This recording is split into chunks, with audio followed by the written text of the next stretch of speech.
All right, hello, good evening, everyone. Hello. Welcome this fine Wednesday evening. A rare Wednesday stream makes an appearance. And it's not even midweek, for those of you that have Good Friday off. It's past midweek, only half a day to go for me, folks. I'm finishing at 12 tomorrow, and I'm off out into town. I'm hitting the town. I'm painting the town red. Really excited. Anyway, how are we all this evening?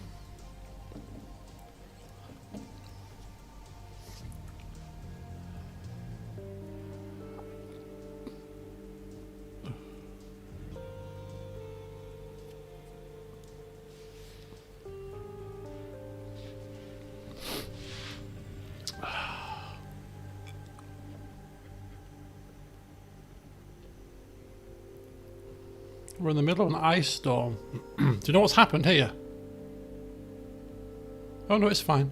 I thought I put my stream latency for the recorded, for the non-live versions, which is a bit more of a delay. But no, it's fine. Just checking. Okay, we're in the middle of an ice storm. Lights are flickering, so I might lose power. That's not good. Hello, Joe. Welcome. Pete, nice to see you, sir. How's the little doggy doing? Joker, welcome as well. Hurt Cupboard, good to see you too. Looks like I spent a lot of cash in the pre-season. Yeah, I spent a few pounds, a few dollars. Should be pounds, really, shouldn't it? I suppose. I don't know. Do they use dollars when they're paying for parts and they're based in England? These teams, most of them. I don't know. Anyway. What I did is hello Chan, welcome. I know you're dashing off to football, so I'll try and get the pre-season stuff out of the way in half an hour for you, and then you can tune in to watch the race later. So, I'll take you through what I've done, okay? Because I did the pre-season, and I thought there wasn't much to do, so I was doing it off camera as a bit of a practice, to see whether there's any little nuances that I had to be aware of, and there wasn't really. And I thought after I'd finished it, I was like, I ain't doing that again. So I can just tell you what I did because it really wasn't that complicated, right? So that's what we're going to do. But we're starting at the boardroom because I didn't want to spoil the surprise. Because hello, Johan, welcome. Because we have two new signings for the team, for Potter's McLaren team. We've signed two people. Oh yes. Don't worry folks, Lando is safe. Lando's still here. But he's got a challenge on his hands. Because Daniel Ricciardo, Calamity Dan, disastrous Dan, has been punted out unceremoniously. He had another year on his contract, I think. He's like, get out, pal. We've seen one last spin from you. So he's gone. And somebody else has been brought in. Now, Charles Leclerc, champion, was on the list last season. Bottas, potential. Gasly, Ocon, also mentioned. Names being touted, thrown around in the paddock by Sky Sports F1, as they usually do. Gossip mongers. None of those people have come. So who is it then? Who has joined us? I'm sure some of you might have a slight inkling due to the glee on my face. But Lando's partner for this season, is it that obvious? Is Sir Lewis Hamilton. Of course it is. Look at this, he's come back home. He started at McLaren in 2007. He won his first title in McLaren in 2008. And he was willing to come. It cost us about $30 million to break his contract, to sign him on, to give him his bonuses. But he was willing to come for 2 seasons. Not that we need him for 2 because we're only playing 1 more. But nonetheless, he is here. He is here. Sir Lewis Hamilton, 7-time champion, going for his 8th title in a McLaren we're hoping will allow him to achieve that. Now, Lando has got a challenge on his hand because he's not as good as Lewis Hamilton. He's a bit younger, a bit more experienced, a bit more, well, he's been in F1 a couple of years now, three years at this point, I think. So, but he can learn something. He can learn something as well. And we had a reserve driver slot spare, so I just plumped for the best that was available and not under a contract. And that was Oscar Piastri. I mean, look at that for a lineup. That's not shabby, is it? That's not shabby. We'll get to the movers and shakers across the grid, Sham, very shortly, because of course somebody has to replace him at Merck, but other changes have happened across the teams too. I have just installed the new liveries as well. I haven't seen them, so I don't even know if they're working. I think they are, because I'm sure our McLaren looks a little bit different. You can confirm it for me, those of you who are better with these things than me. We'll get to that. So I did say I've signed two new people. Who's the second person that was clearly... I've signed 3 new people. The second person was Oscar Piastri. Apologies. I've signed 3 new people. I have signed a new member of staff as well. Because you can't have Lewis Hamilton without having Bono. You can't do it. They come as a partnership. So we've got Bono in as well. Best race engineer on the game. Lewis is... It's part of his contract. Lewis like, if you don't get Bono, I ain't coming, mate. I ain't coming. So we've got Bono, the singer. Yeah. Dulcet tones. It's going to serenade us every race weekend in the paddock. Yeah, Pete Boddington is here, which means that Lewis Hamilton still has a very good relationship with him, so he's just going to slot right in nicely. So we're going to get to hear Bono on the radio too, so that's going to be very cool indeed. So really happy with the signings, very happy indeed. So we'll see how that shakes up the team. So talking of signings, let's have a look across the grid at some of the movers and the shakers. Where's Daniel gone? Has he been snapped up by somebody? Who's moved from other teams? Well, let's find out, shall we? As we go to the standings, the drivers, we can see that Daniel Ricciardo somehow has nabbed a seat in a Mercedes, although Mercedes aren't quite as good as they were. Hello, Shelley. Last evening you've been in the hospital. Good grief. Well, I hope you're okay, and I'll do my best. I'll do my best. So Daniel Ricciardo has been rewarded. Oh, I don't know actually, because as I said, Mercedes aren't as good as they were, so it's not quite the hot seat as it used to be. But Daniel Ricciardo has swapped with Lewis Hamilton, gone to Mercedes. Guan Yu Zhou has gone to Aston Martin. That's a change there. Mick Schumacher and Tsunoda have gone to Williams. Interesting. Vettel is not retired. He's gone to AlphaTauri, along with Albon. And Haas have got a brand new driver, Frederick Vesti. Whoever the hell he is. And you'll see from that means that one driver has been punted off the grid, and that, of course, is the calamity that is Latifi. They've kicked him to the curb. He's out, but Vesti's in, and everybody else has shuffled about a bit. So that's who's moved on the team rosters. So we'll have to remember who's in which car to start with, because we won't be used to this. It's different to real life, and it's different to the previous season that we played in the game, so just have to be a bit switched on to that to start with. I'm sure it'll become commonplace. So that's that. Facilities, we haven't done anything. We've covered the things. So let's take a look at the car, shall we? So there were two real major, well, apart from signing new people, two major things to do with the pre-season. The first one, negotiate your sponsorships. I could take you through that very quickly. It's not that exciting. The second thing is you can actually pick your engine for the season ahead. You can actually change engine suppliers. So we obviously are McLaren Mercedes. We're using a Mercedes engine. We could have decided to switch to Ferrari and become McLaren Ferrari if we wanted to. We could have gone for Red Bull powertrains. No, we would never do that. I hate them. Red Bull? No chance. Renault? No.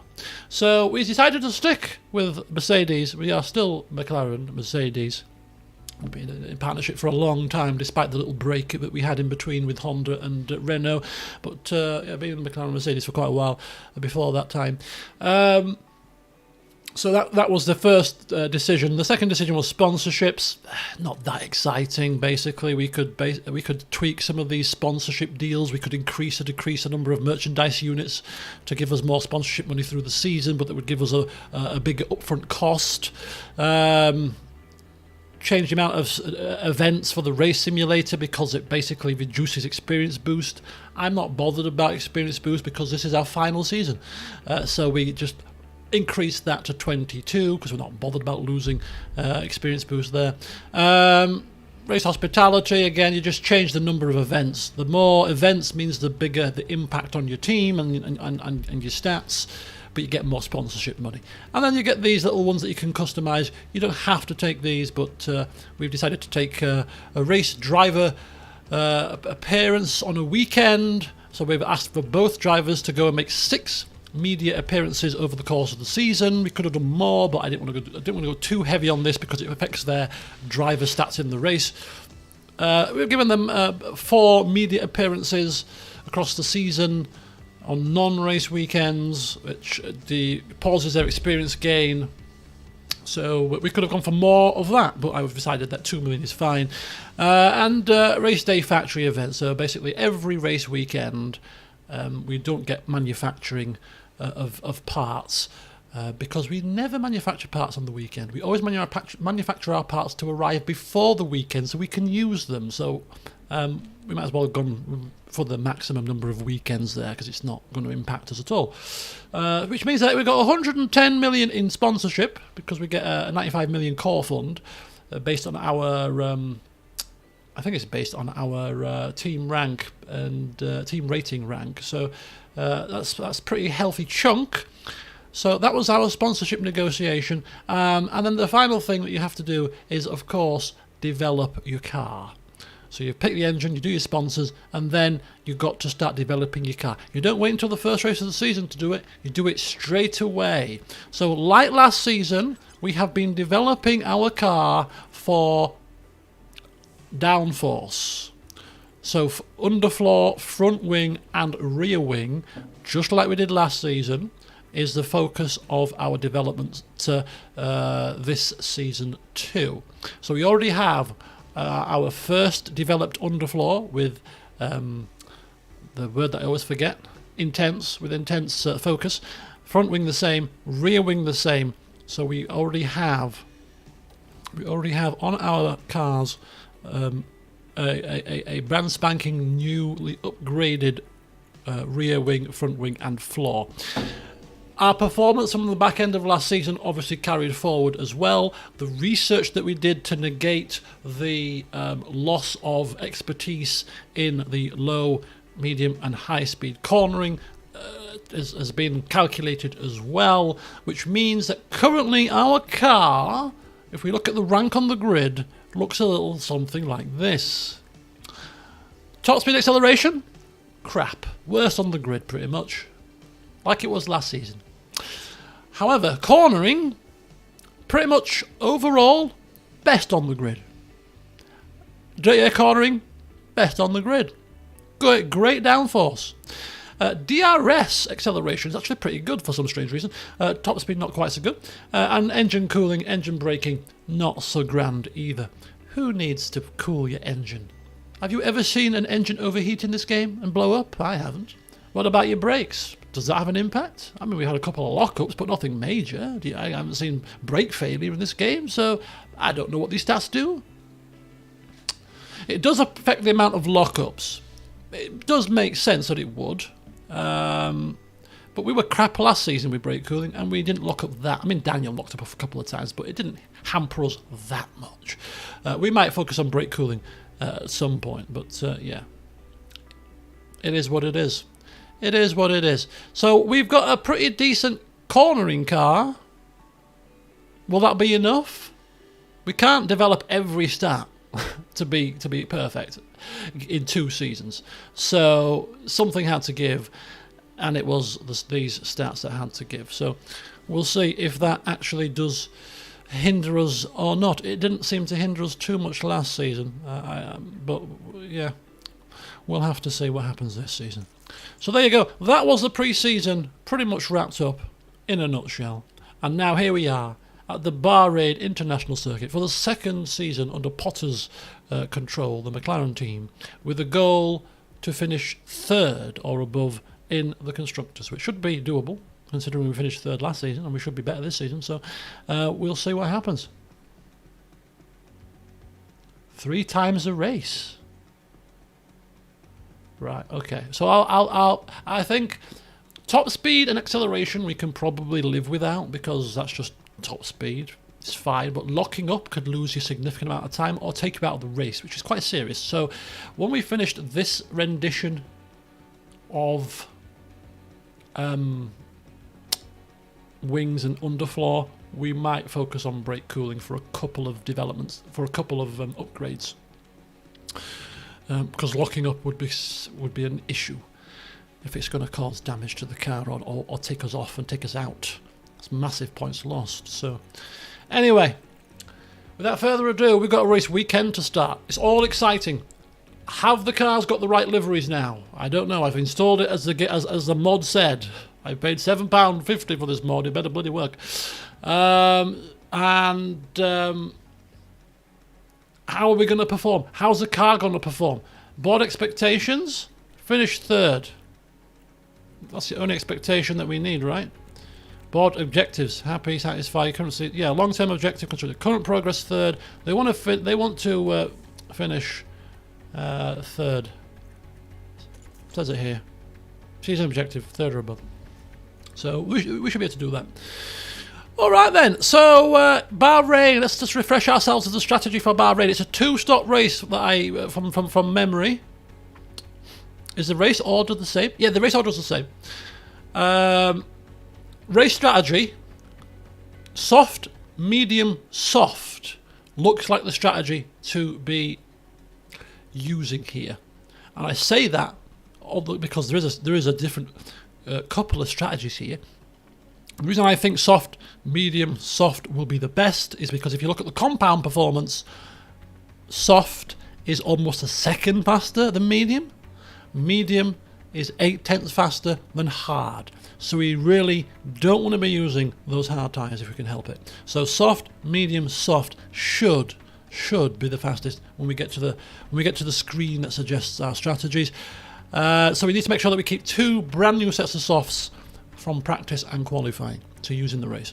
Drop off quite significant actually across all the tyres. These must be like the softest compounds out of the lot. 80% chance of safety car. I don't think there was a safety car. So yeah, let's get it on, baby. Let's see how we fare. New driver, new car, new season. Let's go.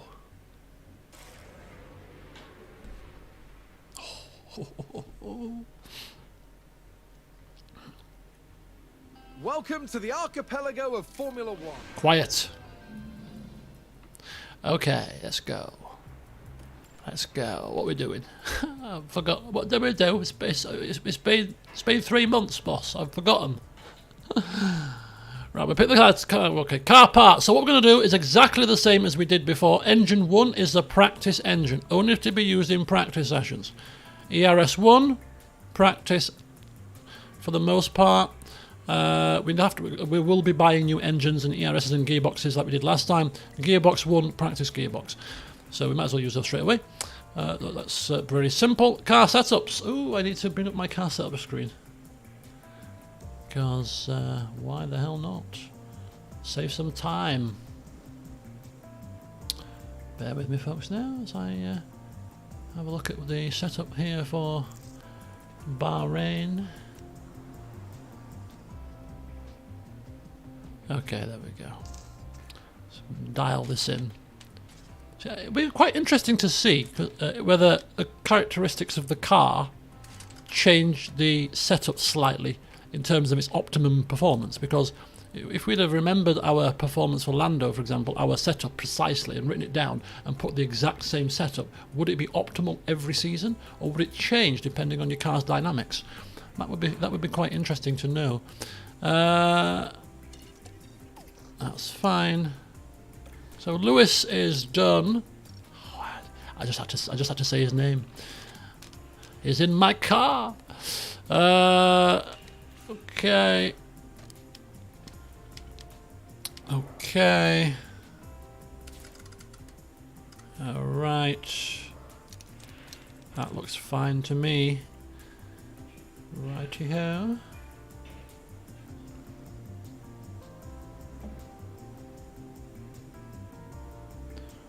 Chippy, chippy, chippy, chippy, chippy, chippy, chippy, chippy, chippy, chippy, chippy.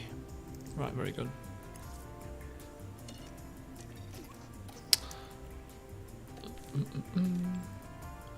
I've miscalculated that. That's not right. That's better. Should be 0.5. Right, excellent. Let's see how that fares.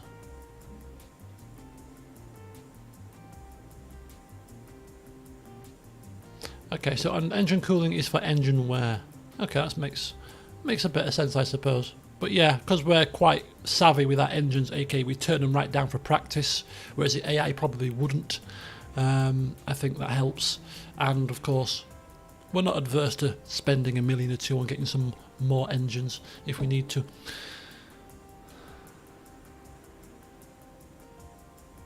Okay, interesting. Yeah, brake cooling could be one to go for then. Right, we've got the setup done. We've got the parts that we need to have. So let's dive in and see what cars look like in practice. The biggest clue as to whether the mod has worked is if the Mercedes are black. Clearly, it will be the mod will have taken effect. Who is our number one driver? There's no number one. They're free to fight, but I think Lewis will be beating Lando more often than not, to be honest, given their stats. We'll see, but I predict he'll be ahead on performance.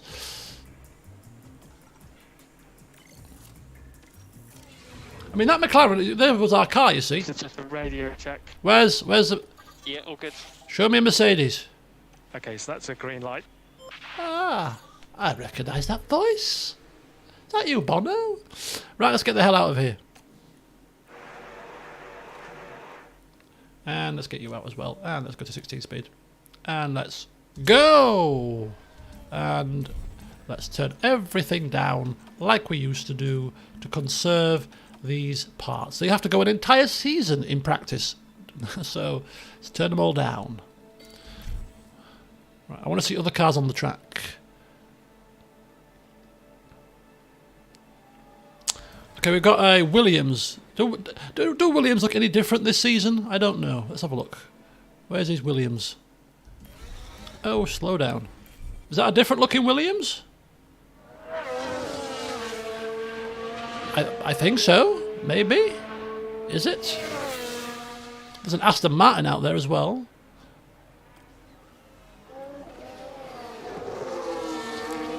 I mean, the cars haven't changed that much in real life, to be fair, but there's been some. I mean, the Alfa Romeo is much darker than it was in the last season. But yeah, the Mercedes will be the biggest clue. There's a white car out. Is that a Haas? Yeah, that looks... I don't know, is it just me? I think that looks a bit different. That definitely looks different. More black. I think it's worked. Definitely, that's 100% different. Okay, we're satisfied. Get me a Mercedes out, come on. Get me a Mercedes, come on. Ricardo, get yourself out, pal. Let's look at Verstappen. I mean, the Red Bull looks the same every flipping season, doesn't it? It just doesn't look any different any season.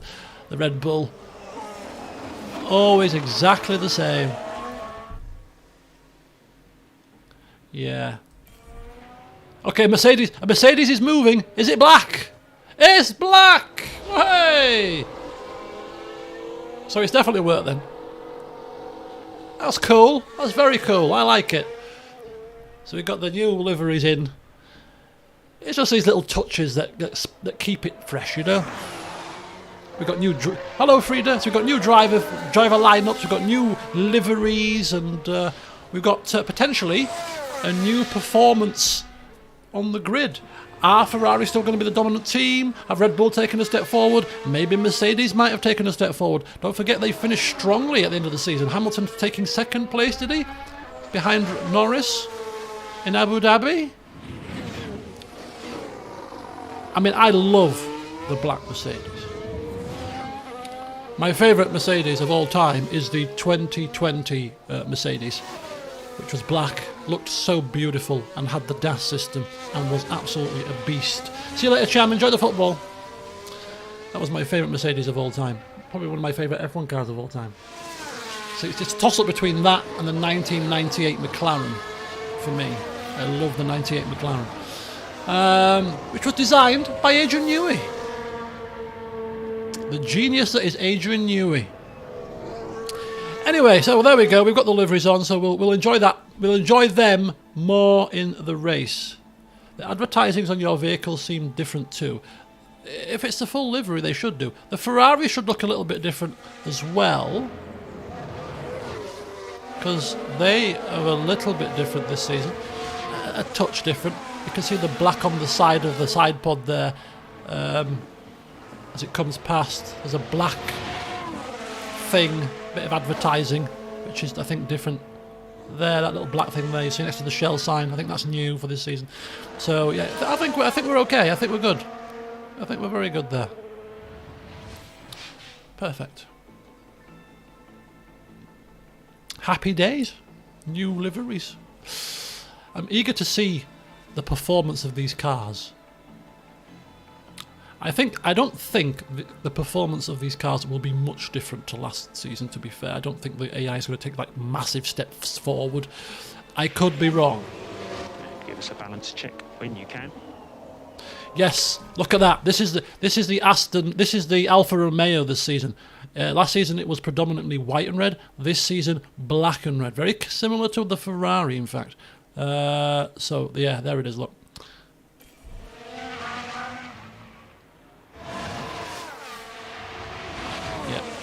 So yeah, really happy with the livery pack.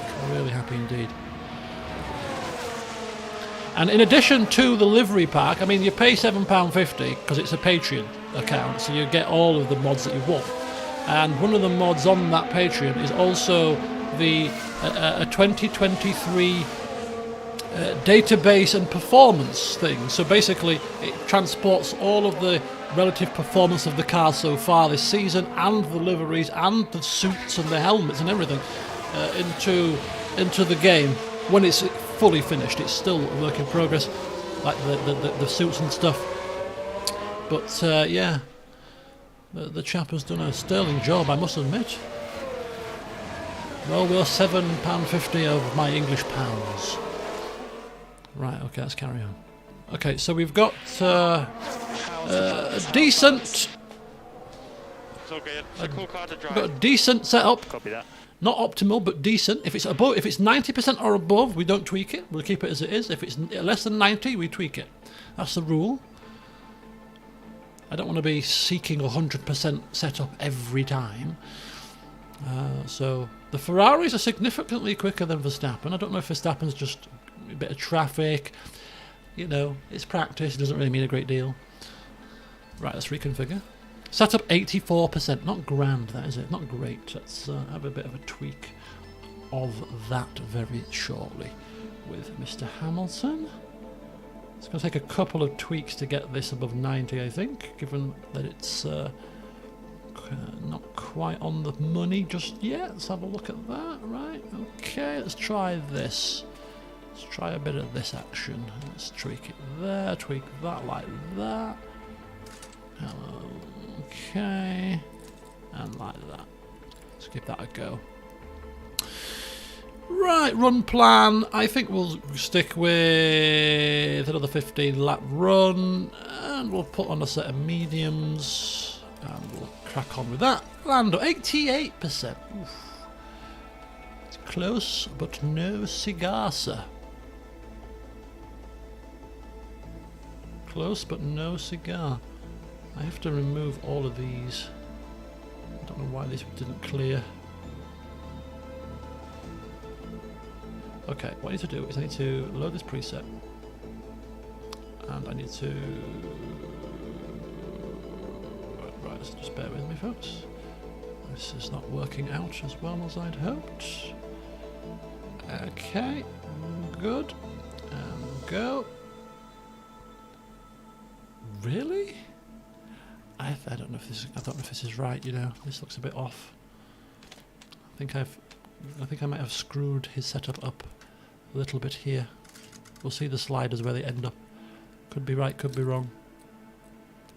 Oh, that looks all right. Yeah, that was fine. Yeah, that's fine. Right, I think that's good. Tyres, mediums, go. Perfect. Right, let's see what happens here.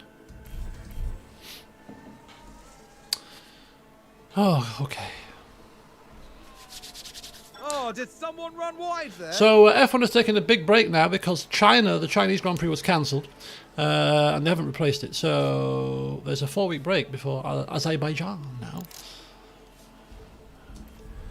Hopefully, people might catch up a bit. Right, off you go. Because that Red Bull looks ridiculously fast.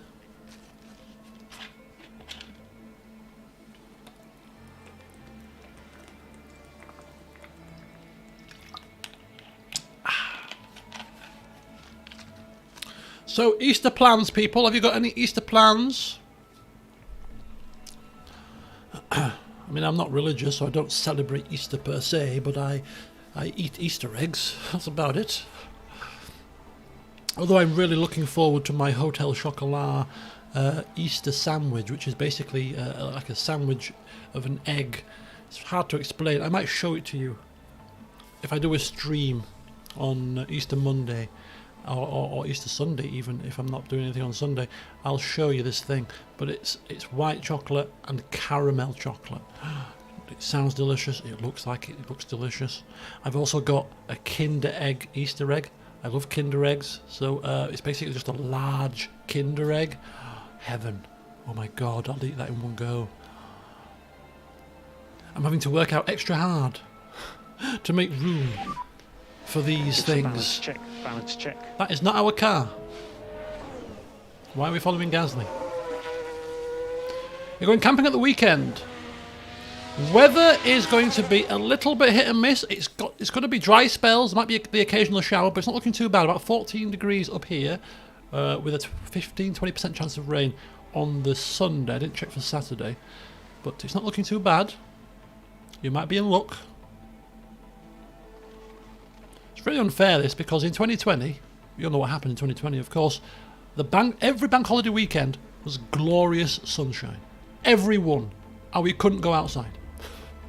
Everyone. The Easter bank holiday, the May Day bank holiday, the late spring bank, all of them, glorious weather. 88% for Hamilton. We're going to have to tweak that. We'll tweak it after practice is finished now at this point. That's fine. We've only got 3 minutes left. And Lando's is 92, so we'll stick with 92 for Lando. That's fine as well, and we'll come out of that.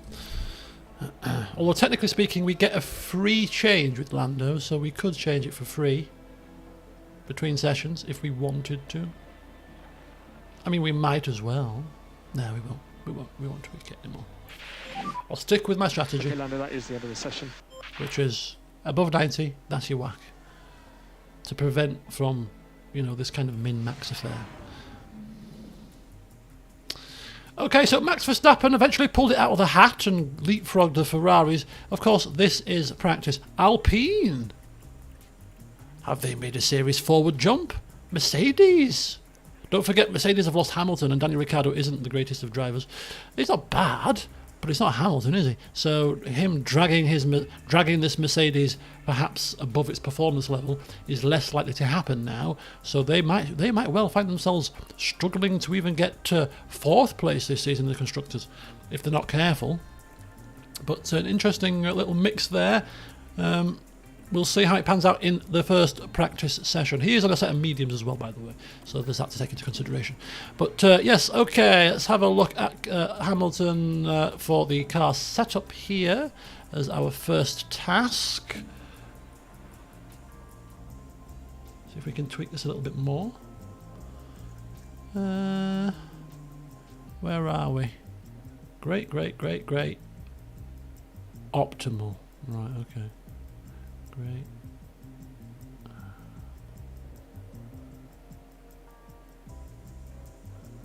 So we got auto on the straights, which is always good because it means your wings are right, which makes the setup easier from there if you were doing it manually. Still 263 setups possible? That cannot be right. That cannot be right. I think this is not working properly. This is the original setup. Oh, balls. I pressed the wrong button. I've pressed the complete and utter wrong button. Oh, I've screwed up the setup now. Oh, you idiot. Absolute muppet. Right. Okay, we can rectify this. It's fine. It's fine. Bear with me. I have to rectify this issue. It's because I've just made a slight cock up. It's fine. We'll try that. Right. That'll have to do. So 15 laps. 15 laps. I'll have to do there. We're going to use a set of mediums again because we only need one set of mediums for the race. So we'll use medium and hard for this practice. Yeah. Car parts fine, setups tweaked, everything done there. Nando is fine. Medium tyres for you too. Run plan. He's going to go long now because he doesn't have to worry about his tyres, worry about the setup anymore. So take him long. Righty ho, let's get this show on the road. So we're going to. And radio check. We're gonna power through the rest through the rest of this practice now and get right into the qualifying. Let's get a handle on the pace of all the cars, the true pace, not this practice nonsense. Let's get the qualifying on and let's see where everybody is, including us. Eager to see whether there's a performance difference this season from the cars and where they shake up. I've only ever been camping once in my life. It was in Shell Island in Wales, and it absolutely hammered it down. And because we didn't pitch our tent properly, because we were new to camping, and we pitched it on a hill, the water literally was running like a river through the tent from where our heads were at the top, running down through underneath us. It was awful, absolutely awful. Oh, and hang on a second, I need to just avoid the curbs and keep out of the dirty air to preserve engine and gearbox life. So it was my first and last camping trip. Not only that, but we went in my friend's car, which was a Volkswagen Bora, souped up at the time, and he also ripped his bumper off the car on a country road as we were going to dinner, because he had to turn the car around because we took a wrong turn, got it caught on a log at the side of the road, reversed and ripped it off. So suffice to say, we never went camping again.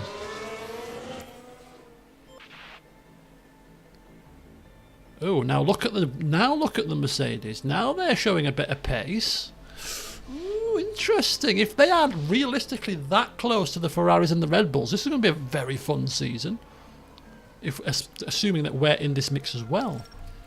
88% again. Oh, for God's sake. Hamilton's setup is going to be difficult to master because I cocked it up. Right. Bear with me, folks. Bear with me a moment. We'll get there. Hamilton will get there. This is me simulating Hamilton getting to grips with the new car. He's obviously not in a Mercedes anymore. He's in a McLaren. You know, he's not quite getting to grips with it. He's dialed in quite nicely, but not quite on it just yet. Just feeling it out. It was a bit uneasy in it. It's like in this season's Mercedes, he said it multiple times that he's not connected to the car. He's not feeling the car at the moment. And it's taking him some time to dial into it. Which if it's true, and I don't suggest it's not true, means that he's not doing too bad to start with so far. So if he gets a bit of confidence with the car and they improve better performance, then they should be the second fastest car come the end of the season, I reckon. Anyway, we'll see how this little tweak pans out. Everything else will pretty much stay the same run plan, same tyres. Let's see if we can get that set up above 90% this time. As Norris is just getting loads of laps in to get that track acclimatisation up. Obviously we've got the car acclimatisation as well. Brand new cars, they're all starting from scratch with the getting used to the car.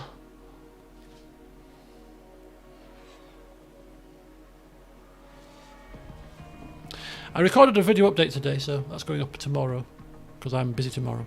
I don't know if I've mentioned it already, but I'm finishing work early. I'm finishing work at 12 and going out drinking. I'm so excited. I'm a man that's easily pleased.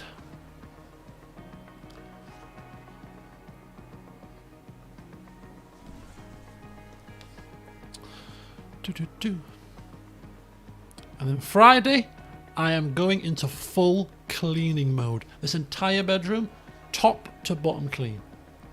Top to bottom clean. I'm getting the steamer out, I'm steaming the laminates, I'm hoovering, I'm dusting from top to bottom, everything. And this blasted computer of mine, the fan, the noise coming out of it is getting louder and louder, which I'm thinking is probably due to the dust inside. It's got quite a lot of dust filters in this case, but nonetheless I'm sure there's a dust issue. So I'm going to get all the case open and just get the dust out of the computer. That's my task for Friday. This bedroom will be glistening.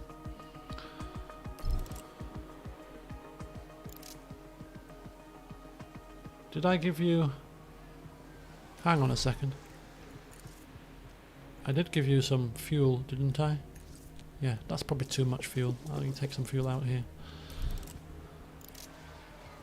Off you go.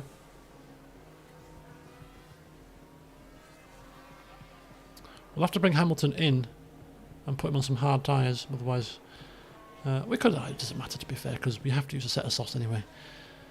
So it doesn't matter if we use a set of softs or bin a set of softs that we've not used, to be honest. Oh, he's okay. He's perfected it. Yeah, the car is definitely different. And look, car number 44. His number is on the car as well. That's nice. That's very nice indeed. Oh, really happy. Really happy. Okay, so another practice done. So with our final practice session, Hamilton's going to have to really put his foot down and get some laps in to get that track acclimatisation up. He's been fiddling about with his setup all these two practice sessions so far, but he's now finally decided that he's happy with the car. He's ecstatic with the car. He feels the performance of it. He's in tune with it. And he's whispering in our ear that he thinks we're onto a winner. We're onto a good one here. This car is sticking to the road like glue. It's a bit slow in the straight, but it's sticking to the road like glue. Well, that's the plan, Mr. Hamilton. That's the plan. We'll be crap in Monza, but everywhere else we'll have a chance. Monaco, we should fly. Okay, so the Red Bull tops again. 4/10 is the gap to the next best car. Again, it's practice, let's not read too much into it. We're getting there with both cars here. We return. Okay, let's crack on. Let's crack on. Let's get this final practice done. So we binned a set of softs there. So we've got to use one final set of softs and then the set of hards. So we'll do the hard running first because he needs to do a very long run now to get that track acclimatisation up. So we'll do 28 laps on the hards. Track acclimatisation is the key here. Set up at optimal, 100%, so we're very happy with that. Lando has to use 2 sets of softs this time His run plans, slightly less. Two sets of, no, one set of 22, I think, should be enough there. And then a short stint of 15, maybe in this a bit later.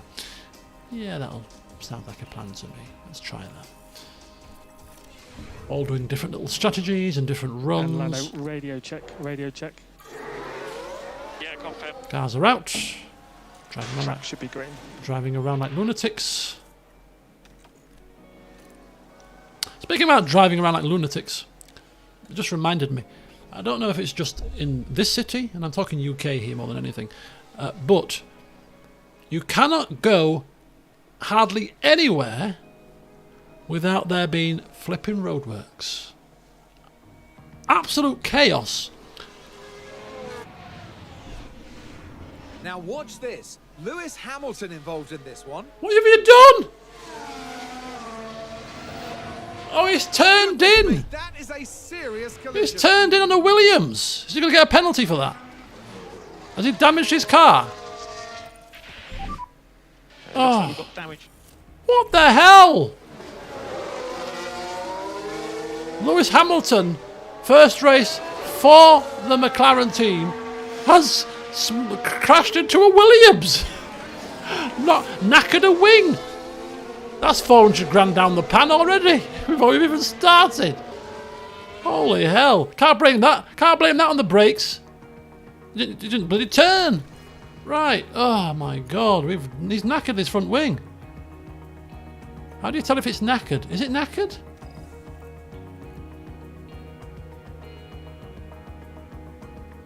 It's not saying damage. Oh, minor damage. Minor damage? We have to replace it. We've got to replace this. Replace it. We've got to replace it. There we go. Have we replaced it now? Minor damage. Old age is catching up. He's younger than me, cheeky swine. Oh, what do we do? Oh, we have to replace it. Actually, reconfigure it. Yeah, replace it.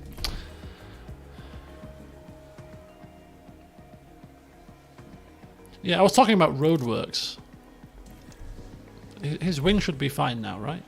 We'll have to double check that, actually. Wing should be fine. Aerodynamics. Yeah. So we're already one front wing down. Yeah, absolute roadworks all over the place. And in Leeds, there's a major arterial, and it goes down towards Elland Road Football Stadium. There's like roundabout, dual carriageway, roundabout, and they are doing roadworks on both of the roundabouts. Major roadworks, and the traffic there after work is absolutely horrendous. Even at like 3:30. You know, not even rush hour like 5. I'm talking like 3:30, 4:45, 4. The traffic is horrendous. You have to literally be like a cutthroat driver That sounds like someone's gone wide from there. London, where you're lane hopping. You know, if you're going into the outside lane, you don't go into the outside lane in the traffic lights. No. Go to the inside lane because it's much shorter, and then feed your way out, and then just cut across to the outside lane when you get on the roundabout itself. Past 2 days, I've had to pull every trick in the book to avoid being sat in a queue. And the more I'm seeing it, the more it's making me annoyed. And the worst thing is, these roadworks are going to go on till 2024. I'm like, what the hell are you doing? What are you doing? That's going to take 18 months. Roadworks. What are you doing? If this was Japan, these roadworks would have been done in a month. Anyway. Bloody roadworks. Right, there's another set of softs. Run plan. We'll do 15 laps. Oh no, he won't. He's already finished. He's already got his climatisation, at which point there's no point of wasting the engine, so we should just do the basically shortest run plan possible.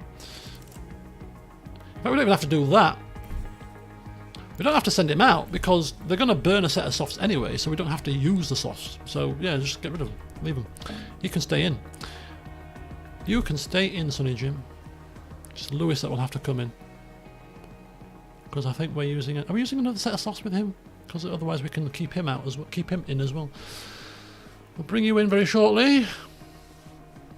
Coal car in. Don't want to be wasting engine life here unnecessarily. Let's have a look what we're doing with the tyres here.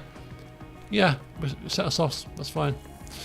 Okay, so we don't have to take our cars out anymore. We've done our practice. We have got our setups right. We have got the track acclimatization right. We have used the tyres. We're happy with our allocation. Got one set of new mediums for the race. We'll keep 2 sets of new mediums back for the race from qualifying, which means we have to qualify on the same tyre twice, or at least once. And hope that we can get a fast lap on the first occasion and not have to do a second run. It should be fine if we manage to filter our cars into the track without being hampered by traffic for our hot laps. But we'll play it by ear. We'll play it by ear and see what happens.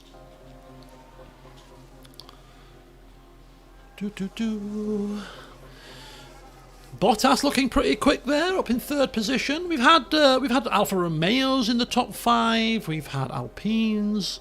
Mercedes have looked quick at times, so we don't know. Okay, Lando, that is the end of the session. This is practice. They've all got different strategies and different run plans on different tyres, but what we have seen is we have seen the Ferraris and the Red Bulls consistently at the top, so they're definitely the ones to beat still, it looks like. But now practice is over. It's time for the money to be earned. It's time for the true pace to be unleashed for the first time this season as we enter the realms of qualifying. Good stuff. Let's do it. Right, soft compound tyres, 1 flying lap is fine. Car parts, right, let's get this right. So this is our first engine that we're going to use for the race and qualifying. This is the practice engine, of course. So ERS, we shall keep the same ERS though. Gearbox, we will use a new gearbox, which will be our race gearbox. And qualifying gearbox there. Let's go back. Let's use a new engine. And ERS the same, and new gearbox too. There we go. Excellent. Start qualifying. Time to dump the sandbags, indeed. This is, yeah. Do you notice where we were on the grid there? We were, oh, the McLarens. 19th and 20th, are you? Oh, we saw that last season, you cheeky dogs. Don't give me that tosh. Oh, we're so slow. We're so slow. We're very slow. Yeah, all good. Right, so Track should be great. basically the earlier you go out, the more chance you've got of getting track position. So we're going to send Lewis out to put the marker down here. Set a marker, Lewis. Off you go. Set the track alight, sir. Set it alight. Set it on fire. Make people stand up and take notice. Send Norris out next. So what I have become accustomed, what I'm going to do now is I'm not going to use manual. I'm going to use just the automatic that the game does. It's one less thing to worry about. And I toyed with this off when I was qualifying off camera. It doesn't make a massive difference to doing this manually. So we'll leave it on automatic. It's just less to have to worry about. We can focus instead on looking at the cars, looking at how they're getting on, looking at the other cars in practice rather than fiddling around. So we're going to drive... Oh, no. We're going to drive on board with Sir Lewis Hamilton for his first hot lap in the McLaren. Let's see, well, this is not the hot lap, of course, but this is the warm-up lap. But because it's the first on board with Hamilton, and we're going to watch his entire qualifying run, barring the in lap. So he's just getting his tyres into the right temperature level. In real life, this is a very important part of qualifying, getting your tyres into the right temperature window. Go too fast, you overheat them, you lose performance. Go too slow, they're not up to temperature. You've got to get them just right, and it's quite a technical thing. I do still think that the modern day F1 relies too much on tyres. The tyres are so delicate. There's so much talk of tyres. I don't know if it's because I'm older, but I don't recall watching F1 back in the day and having anywhere near as much conversation about tyres. Tyres this and tyres that and degradation this and degradation that and off the cliff here and blah blah. I don't recall any of that conversation previously. You put your tyres on, you just drove around, the tyres were fine. But anyway, yes, we have added the new liveries hauler. So here we go, first hot lap in the McLaren with Lewis Hamilton, 7-time champion, looking for his record-breaking 8th, and everything's looking pretty smooth there. We're just hoping and praying he doesn't lock up. He's complaining of the brakes being crap. Sorry, we'll work on that. We've got a car ahead of us, which is going to slow us down. It's going to hinder us. This could be bad. This could be lap over already. This could be lap over already. We've got a car in front of us. It looks like a Haas, and we're going to be hampered by this blasted vehicle because the game really struggles to overtake such cars. It should still be enough for us to get through Q1, sorry. We only have to get into the top flipping 15. It's not, even with that little bit of a slowdown, we should be fine. Down the back straight. It'd be good if you could see the speed as well. There's some little gripes that I have with this game. I think they could give you some more information, like what speed you're doing, what gears you're in. You can see the gears there, but not clearly. You know, split times as you're going around qualifying. Just these little things. I wonder if you can get them from the data view. Oh, you can get your splits here if you wanted to use this screen, I suppose. Not quite the same. It looks like Lando's gone a little bit quicker there, but he was slower in the first sector. And Lewis is coming across the line here, and he's already crossed it. A 131.5 for Lewis Hamilton. Here comes Norris round the final corner. 131.5 to beat. He might get close. Probably a tenth slower, I would reckon. Less than a tenth slower. 0.038, 300th of a second slower. But Lewis did suffer with a little bit of traffic. So can giant crashes happen in this game? Yes, they can. Did you not watch last season? We had some right crashes. I mean, the cars won't flip over or any of that kind of nonsense, but yeah, you can have like three car pileups and stuff. So there we go. That is our time. Let's have a see. Let's see where we fare. So Alonso in the Alpine 3/10 slower. Vesti in the Haas. We've got 3/10 for Bottas in the Alpha. We've got Sector 2 safety, yellow flags. Sainz 5 seconds. He locked up and he's compromised his time. And look at that. Okay. Now, I don't think Norris was caught in traffic. Correct me if I'm wrong, people, but Norris wasn't caught in traffic. No. Oh, I was anticipating being faster. I was anticipating being faster than this. What's happened? I'm gutted. We're 5/10 slower than Verstappen. We're slower than a Mercedes. Ricciardo's faster than us.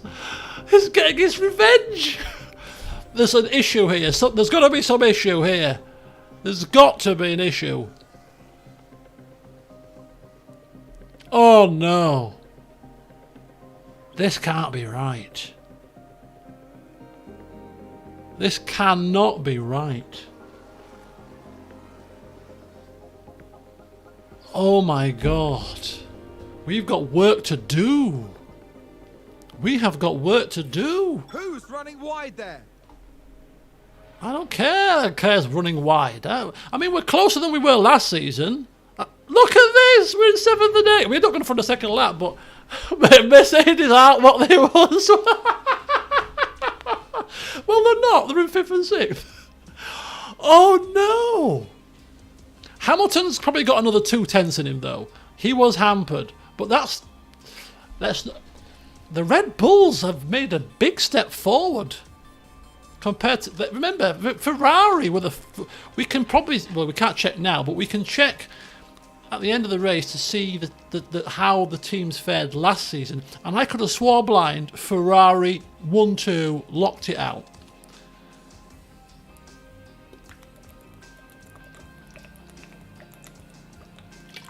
I'll be intrigued. I'll be also intrigued. And if we can't see it in the game, we can see it from the first video. I'll be intrigued to see how fast that time is compared to last season's time? Are the cars quicker overall this season, for example? They should be, I think. It'll be quite interesting to see. But yes, currently in 7th and 8th is not what we were anticipating seeing here. This is a shock. It's quite a shock. But we're not completely dead yet. I do think there was some traffic. We were on automatic, so I'm going to try manual now.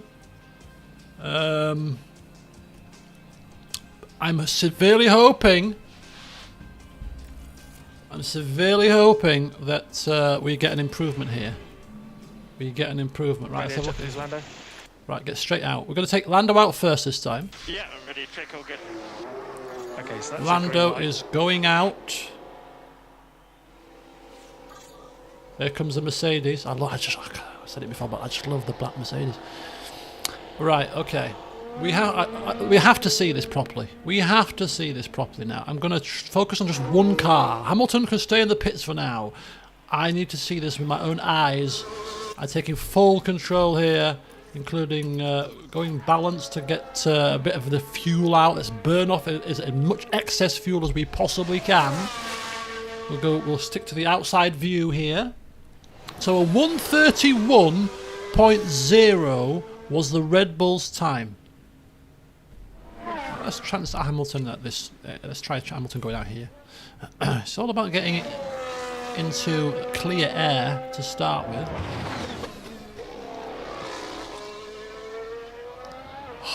I'm horrified.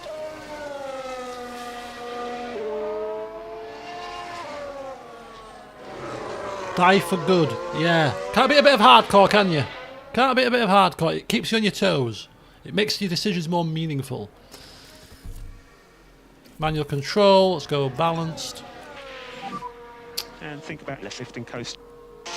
Okay. Oh, we get Hamilton's voice as well. Oh, this is beautiful. Don't worry, Hamilton. Don't be disheartened. You'll be world champion still. We are experts at developing our car in season. It's fine. Don't panic. Fear not, sir. It's fine. We hope. Right, let's ride on board. Lando Norris coming around the final corner. We're going to go push. Push. Deployment. Let's go. We've got a lot of cars coming out now, which means this is really bad. They're going to get in our way. This is really a bad time to be out. This is a really bad time to be out. Oh, they're coming out right in front of us. No, no, don't cut across. Don't cut across. Oh, this is bad. This is really bad. We might catch him on this straight. This is not. This is okay. Straight round him there. Straight round. Hamilton is probably going to be worse off.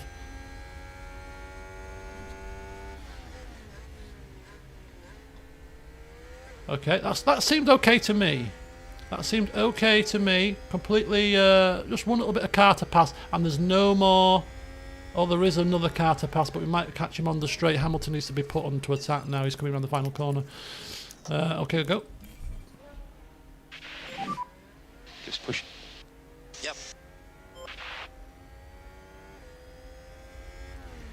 Okay, here we go. Lando Norris coming around the back straight here. Yes, we do. Oh, we're gonna catch this car hopefully on the straight. If not this straight, then we've got two long straights here. As long as we don't catch him in this S section, we should be fine.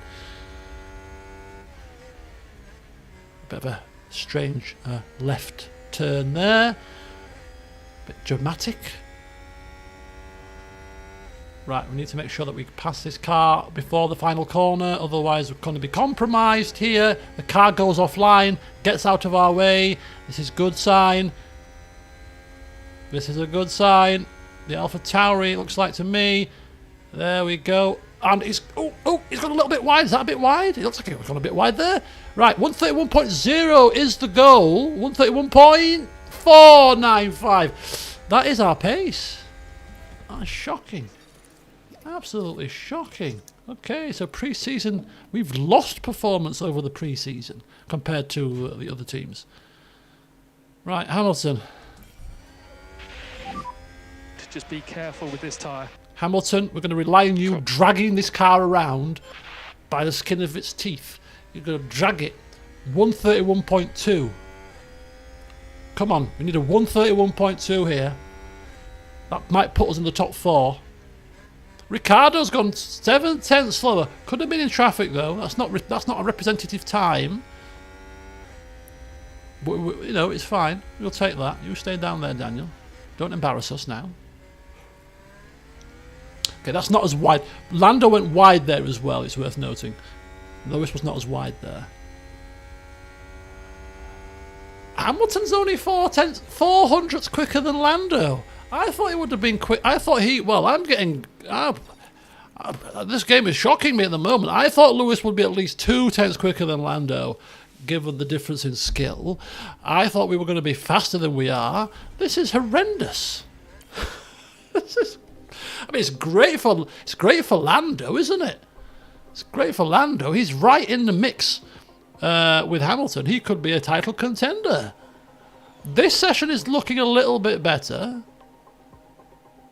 We're less than a tenth slower, but we can't look past the fact that the Red Bulls in the last session got a 131.0, so we can only assume that they've been in a bit of traffic there. And when they're given a clean run, they're going to get a much faster time than that. This is our fastest time. We were clear air, track wasn't too bad. Yeah, there you go, 131.1. Session is over. Wow, we've got a fight on our hands. I mean, if you look at this gap here, you know, 3 tenths for the top 6. 3 tenths to the top 6 is exactly the kind of tight racing between 3 teams that you actually want, to be honest. This is, you know, if you were watching this as a neutral fan or even as a fan of one of these teams, you'd be quite happy to see this because it's tight.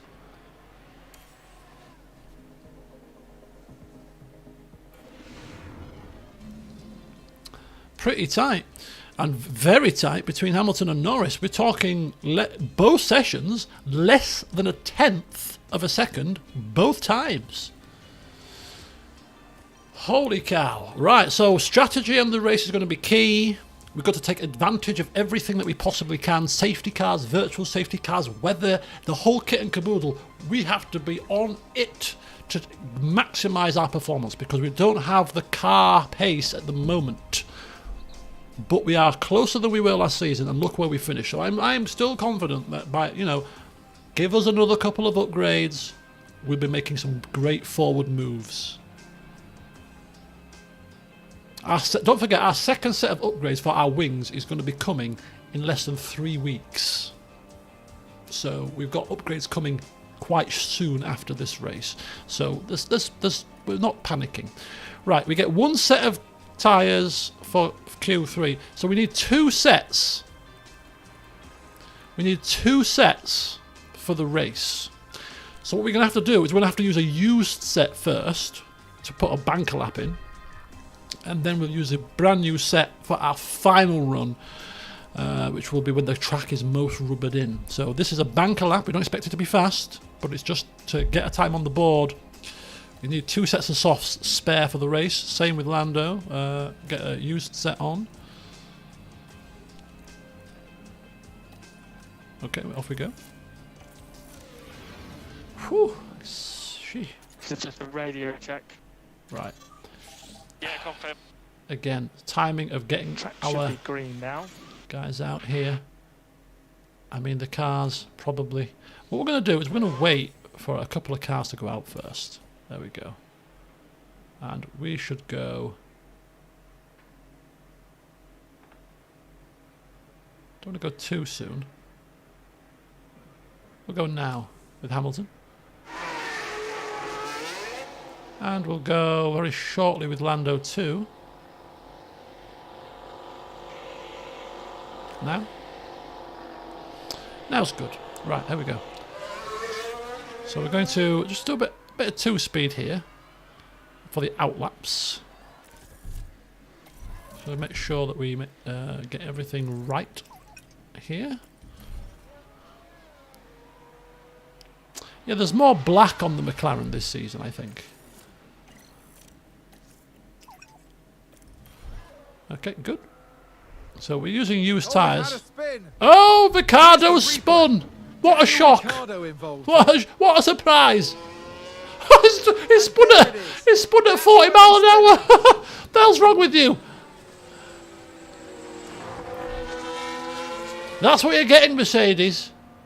We warned you. Okay, so we found some good clear air here because these guys are going to be well out of our way. Only 10 cars here, so 1, 2, 3, 4, 5, 6, 7, 8, 9 and 10. So yeah, we're going to be on a clear lap here, so we'll get a clear lap, which is good. We'll get a clear lap in the final lap because we'll go out last. Just got to be mindful that if there's a safety car or a virtual safety car or a spin in front of us, it will be game over, hence why it's important to get a banker lap. In case your final run is compromised. Somebody else has run wide. So a lot of drivers just getting to grips with their cars, it seems. First race of the season, just... This is Russell in the Mercedes, running wide. Just watch the Mercedes. Yeah, here. oh, just going under there. Nothing major there, nothing major there. He was on his outlap anyway. Right, car number 5, Hamilton here. Let's go. Full attack now. Let's do it. Do it, do it, do it. And let's cushion. And he's off. Hot lap for Lewis. Norris coming down to the same point. Same with him. Push, push, push. Push, push, push. Maximum pace. Right, we'll ride on board with Norris now. Yeah, confirm. Leave Hamilton to his own devices. We'll follow Lando Norris. Car number 4 and car number 44. Lewis has yellow 44 and Norris has blue number 4. That's how you can tell the difference between the two cars, should you need to. Not that you should need to, because it's clear when we are highlighting them on our little screens here. But for the viewer watching on television, there we go. So we are one of the last cars to set our time. So we can see some of the other cars setting their times first. We've got Ocon, who is crossing the line first. He sets. Is he on a? He's on a hot lap, isn't he? Or is it an in lap, an out lap? Are these guys on out laps? Might be Verstappen or Perez that sets the first fastest lap then. Somebody set a lap. Okay, Leclerc's got a set a 1:31.1. Not quite as quick as Verstappen's Q1 time, but still pretty spiffingly quick. Carlos Sainz has just crossed the line. 10th slower. We've got a Mercedes crossing. Ricciardo 6/10 slower. So not a great lap from him. But here comes Hamilton. He's round the final corner. Crosses the line. 4/10 off. That's not grand. That is not grand. But let's not forget worn tyres. Let's not forget worn tyres. There's probably another couple of tenths there when we put fresh set of boots on. That's just a banker lap. Let's have a look at Norris. He should, if he gets to within a few hundredths of Hamilton again, we've definitely got a race on our hands between these two this season. He does 200 slower than Hamilton. He is absolutely going to be keeping Hamilton on his toes this season. He is consistently qualifying within hundredths of a second of him every time. This is going to be an exciting season, I think. I think from a teammate battle perspective, from a car perspective with the other cars ahead of us, this could be some good stuff. Perez, second place, half a tenth slower than Charles Leclerc there. We've got Ocon now coming down the back straight. Where is Verstappen? Here he is. This is the man that could well be favourite for pole. He's the man that's gone fastest in qualifying so far with a 1:31.0. He's coming round now, the final corner. Takes it a little bit there wide. Hits the apex of the corner. It's a wide corner, that.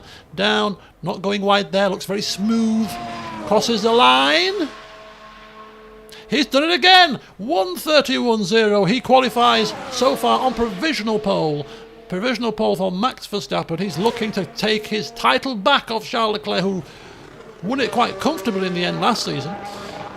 Must be said. But provisional grid so far is Red Bull, Ferrari, 2 McLarens, and then Bottas splitting putting a blocker there, and then we go to the 2 Mercedes.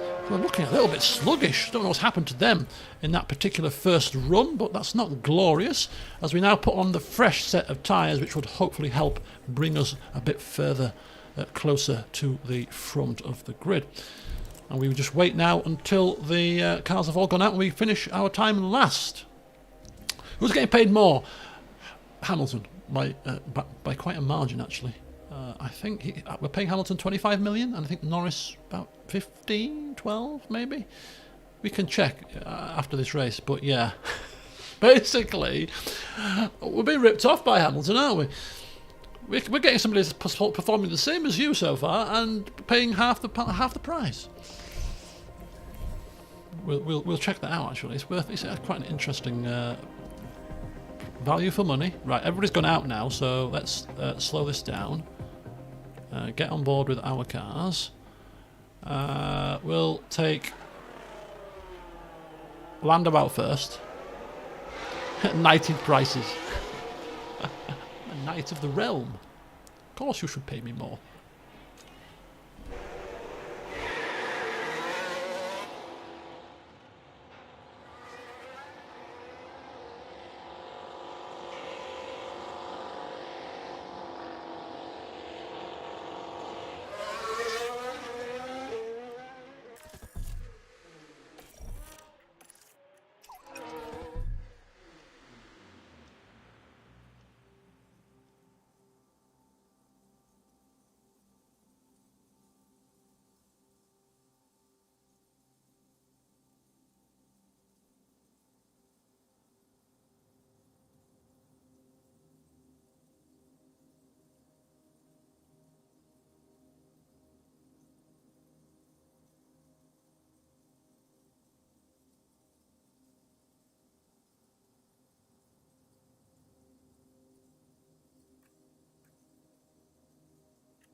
Sorry about that. Oh, what's happening here?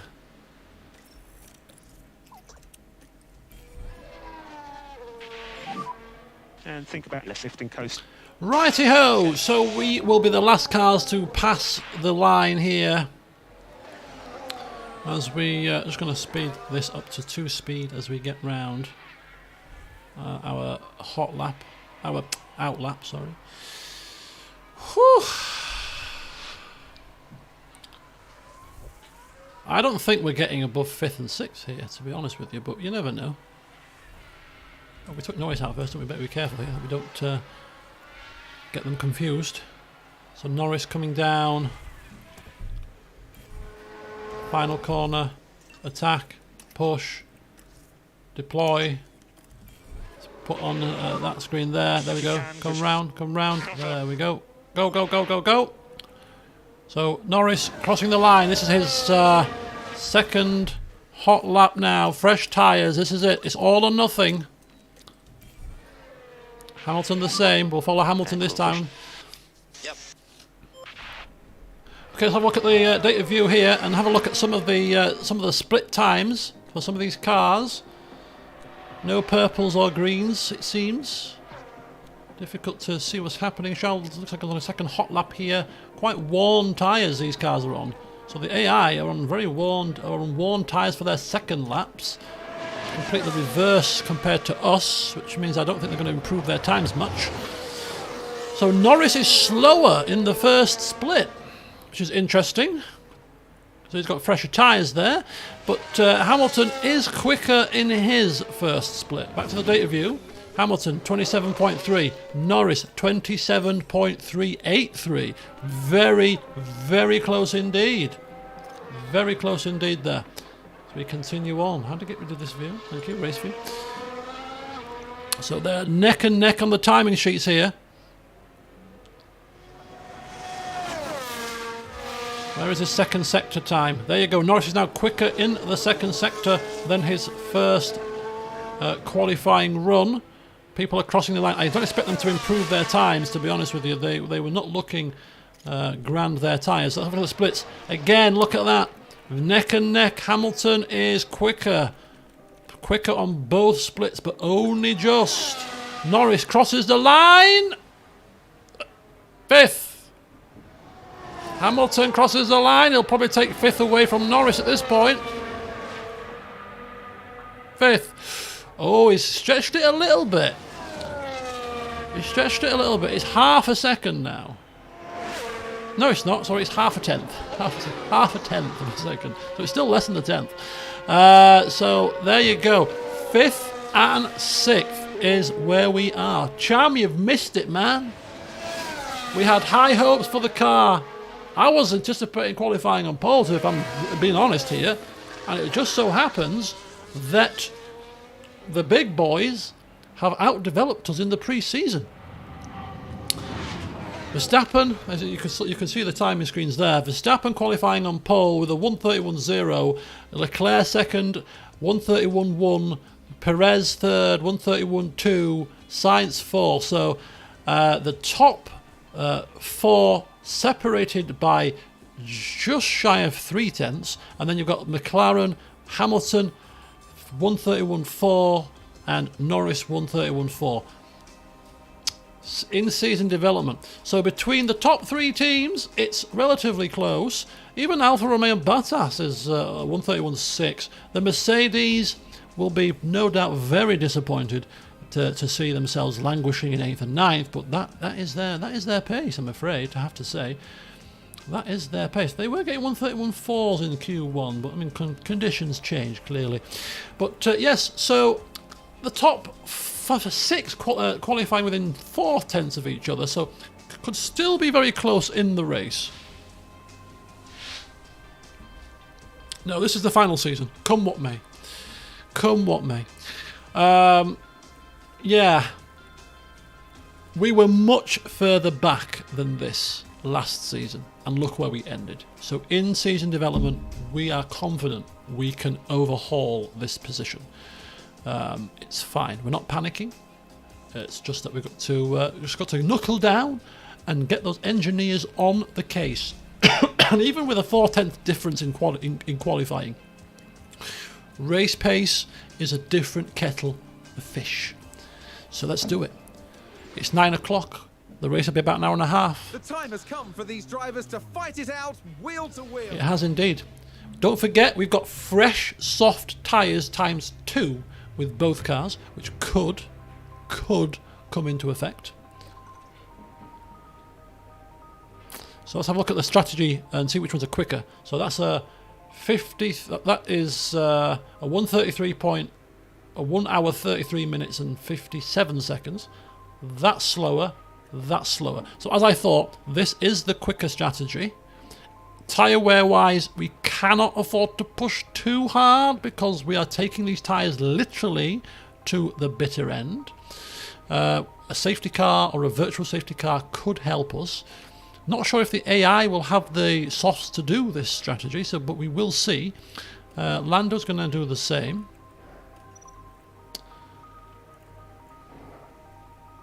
Hello, Stephen. Welcome. Might be worth seeing if the tyres the AI start with a 1 or not. Oh, we'll be checking out the AI's tyres. Don't you worry about that. We'll be checking the AI's tyres out big style because this is going to be a strategy race. The strategy in this race could help us to get onto the podium. Maybe even win it if things really fall into our favour. So there we go. Let's have a look at the compounds. Yep. Soft tyre there, nicely done. Soft tyre there, yep. Got a set of mediums ready to go as well. We're ready. We're ready. Bahrain is underway. The top 3 teams are looking, well, the top 2 definitely looking very close. The McLaren's just a little shade slower, but not horrendously off the pace. So let's do it. Let us do it and see what happens. Cloudy skies tonight with the drivers. So we're going to ride on board with our lead car, which this time is the McLaren of Lewis Hamilton. We are off and racing, and I haven't put him on attack. There we go. What a fool. Lewis, you can do this. Full attack for Sir Lewis Hamilton coming down to the first corner here in the Bahrain Grand Prix 2023. Round the outside of the Ferraris, which switches to the inside. Here he's passing Sainz, it looks like, down the straight now. Not got the straight line speed clearly. This is one of our biggest weaknesses. Still around the outside, hanging it round here as we come round this corner. I don't know, these haven't got corner names, I don't think. Right, here we go. Lando is in 6th. This is awesome work, come on. There we go. Lewis has got a position gained. He's up into 4th. Lando down the inside is making a lunge on his teammate. Jesus Christ. And McLaren with a great I can't look. I can't look. I'm looking through my fingers. The McLarens are side by side, battling for position. 4th and 5th they are. As Norris has got ahead of Hamilton here. McLaren gain a position. The audacity of it all. Norris ain't messing about. He's like, who's this imposter that's come into our team this season? If he thinks I'm rolling over for him, he's got another thing coming. Holy hell. Well done, Norris, son. Well done. As we power down the penultimate straight here.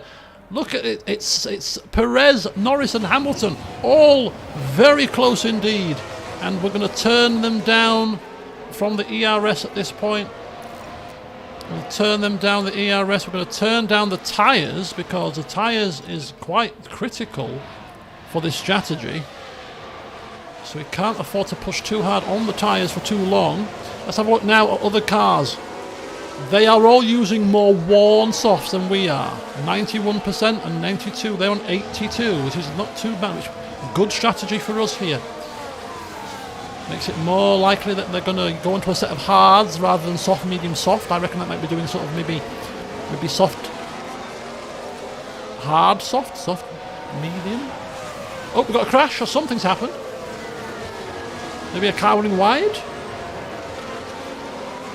Yep, it's a car running wide. It's Joe now in the Aston Martin. So, positions. Verstappen has managed to keep his P1. Leclerc is still in P2, half a second behind. We've got Perez, who's a second behind Leclerc, just dropping back a little bit in 3rd. We've got Norris, who has leapfrogged his teammate Hamilton, who is literally riding right behind his gearbox right now and probably smarting a little bit that his younger British teammate has got the jump on him here. But this is a 57-lap race, and therefore let's not get too carried away, get too aggressive. We have a long way to go, and Hamilton has a wise head on his shoulders. Right, we're going to now turn down. I think Norris is... Let's go to interval rather than leader, thank you. Still within the second of Perez. We are dropping back, though. DRS has been enabled. This is DRS range, so we're going to continue to push with or reduce the lift and coast until we get to the first DRS detection point, which is there, which means that we get DRS down this straight, and we can start to use the DRS from this point onwards. So we'll then lift and coast. Turn that down and hopefully maintain the gap to Perez with the use of DRS throughout the entirety of the lap. Hamilton is going to be under pressure from Sainz. So look at that, look at the first 6. It's going to be close, I'm telling you. For the first few races of this season, the first 6 cars, the top 3 teams, are going to be very, very close. If only it was like this in real life, this would be fantastic. This would be fantastic. Bottas, the lead non-top 3 car in the Alfa Romeo, much more red and black this season. It's quite sharp. The black Mercedes of Russell and Ricciardo bringing up the rest of that pack, and it looks like Russell, we've just seen it there, has passed Bottas to move up into P7. Will he have the pace to keep up with the top 3 teams? I don't think so, but we'll see. So yeah, let's have a look at how close things are with DRS activated. We've got Charles Leclerc now is 2 tenths behind Verstappen, as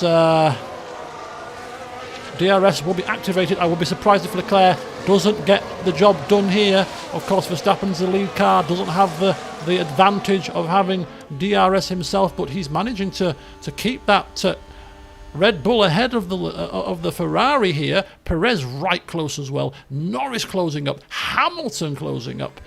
It is a concertina effect. And then you've got Sainz too. So all the top 6 in this DRS train that is sort of forming before our very eyes here. And look at the cars behind. Got Bottas has retaken Russell. Ricciardo in the Mercedes this season. Ocon still in the Alpine. Gasly has moved to the Alphas from the Alpha Tauri. Magnussen. Alonso in the Alpine. Very bad day in the office so far for him. Alpha Tauri's down there in 14th and 15th. And as per last season, we've got the Williams and the Astons bringing up the rear here. But we've got cars defending, pulling out to attack, pulling out to defend. Leclerc is trying to make a move up the inside of Verstappen here, and he gets it done. Down the back straight into the corner, and he's up into first position. Who knows how long that will last, because I've got a sneaking suspicion they'll be trading blows quite significantly throughout this race. We continue to have a 10% tyre advantage on the rest of them. Norris is looking like he is got some decent pace. Hamilton just dropping back a little bit, a tenth slower than Norris on that lap. He's got Carlos Sainz on the back of him here. Will get DRS. Look how close this is. This is beautiful. Okay, back to the footy. See you later, champ. We'll still be racing when you come back.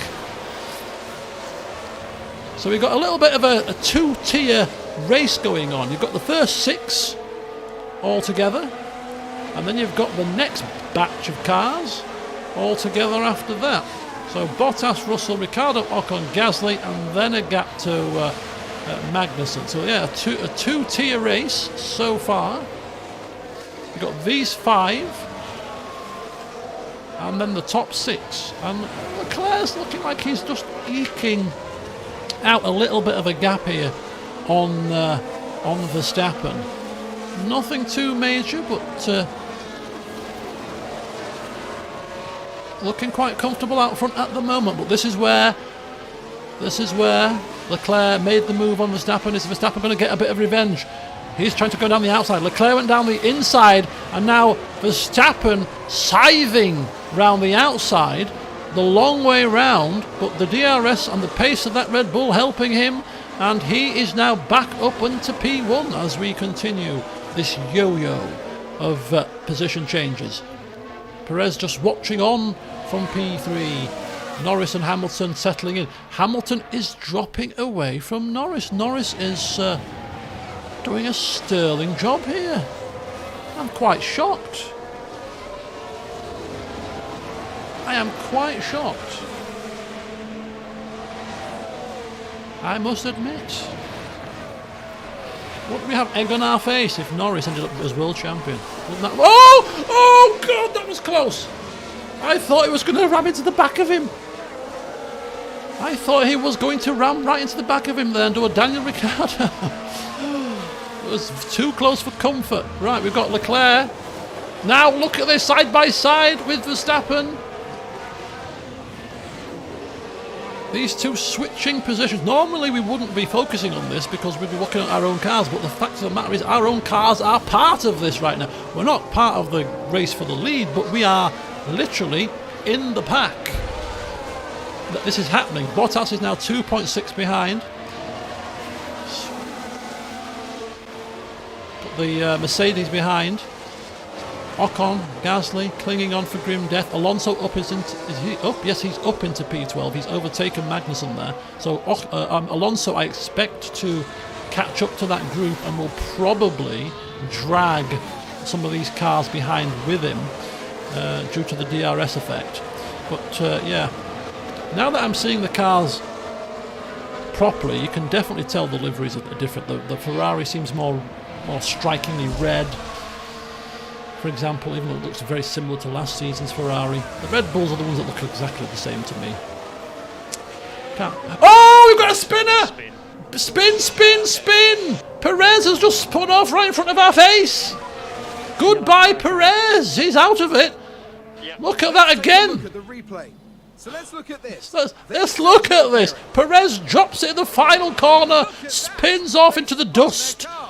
And he is absolutely smarting right now. He can't believe it. His team can't believe it. He's absolutely had a mare.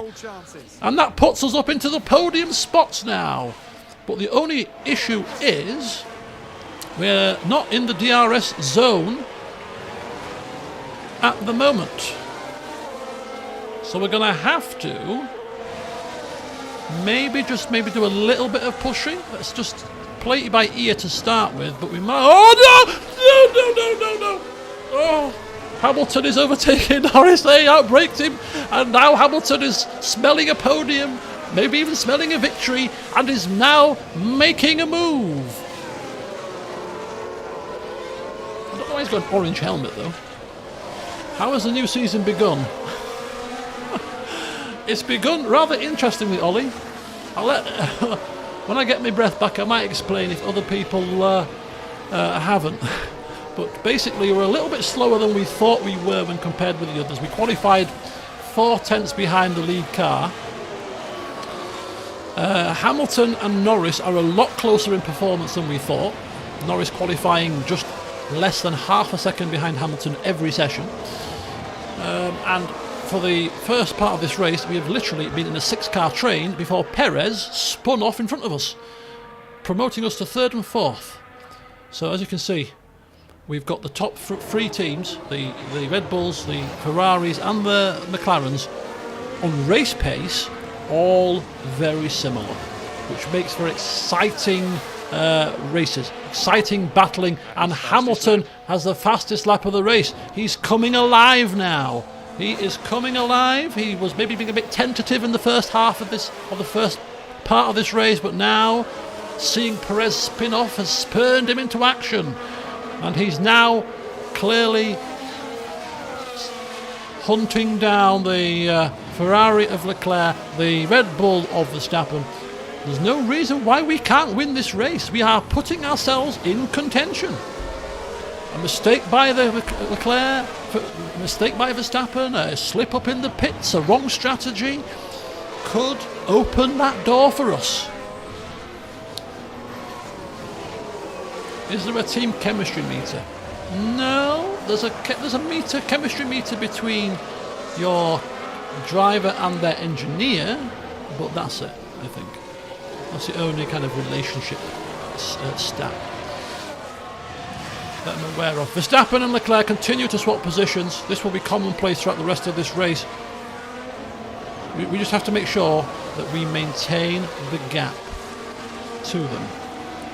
Tyre wear looking pretty decent. Some of these cars ahead of us might be conserving a bit more than we are, because the tyre gap is now down to 6%. It was 10%. So we might look at Perez's tyres, 57. Some of these guys, 70%. Really conserving. So they're probably doing the 2-stop onto sort of soft, medium soft, perhaps. Verstappen powering down the straight. Will be powering past Leclerc any moment now. Norris, Hamilton, Sainz. Oof. Oof, oof, oof. It's so tight. It's so close. Why has he got an orange helmet? Hamilton's got an orange helmet. It's a bit strange.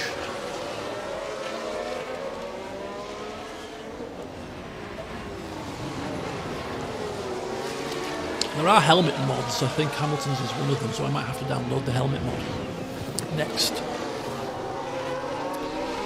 Right, Hamilton is in P3. Speak of the devil.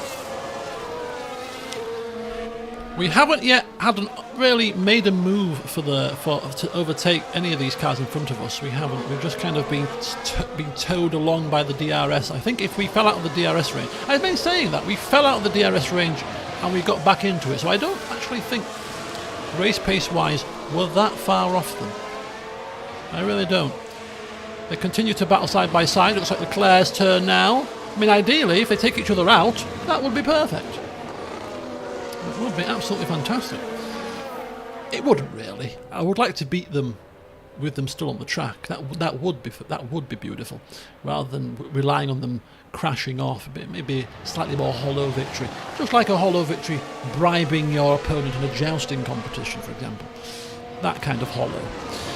Ricciardo has got past Bottas, hasn't pulled away, and as I suspected, Alonso has dragged several more cars into this fight, and you can see we've got I think roughly about 8 to 10 cars, 1, 2, 3, 4, 5, 6, 7, 8, 9 cars all in a line. And this is the issue that you have on tracks where the DRS is powerful, and there's lots of them. There's 3 DRS zones here.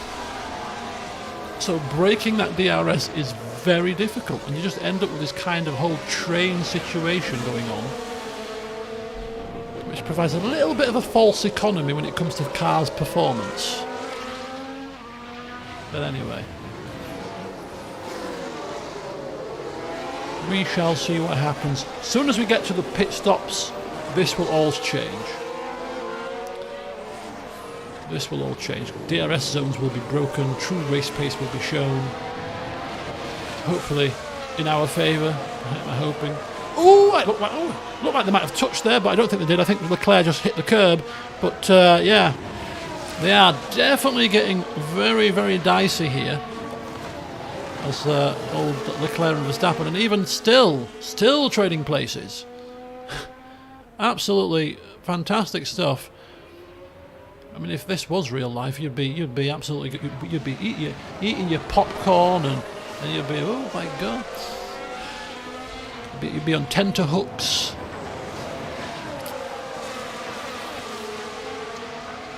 Look at the cars behind, streaming in. Choo choo. Right, Leclerc has got ahead here. No, yes he has. Come on, Hamilton, get yourself in that mix. Get yourself in that mix. Enjoy yourself. Just pull a move on Verstappen. Muscle him off. Muscle him out of the way. Come on. Come on. Look how close Sainz is now to the back of Norris. That's the closest he's been for a little while. Norris is just dropped back from Hamilton a little smidgen. So we've got all these little bits of relative pace happening here. I think it's fine. Maybe just went a little bit slightly wide at one point. So look at the tyre wear situation. It's pretty much bang on the line. Both cars can't come in on lap 18. The preference would be for Hamilton probably to come in first. I reckon an undercut here could be quite powerful. So I might bring Hamilton in lap sort of 17, Norris 18.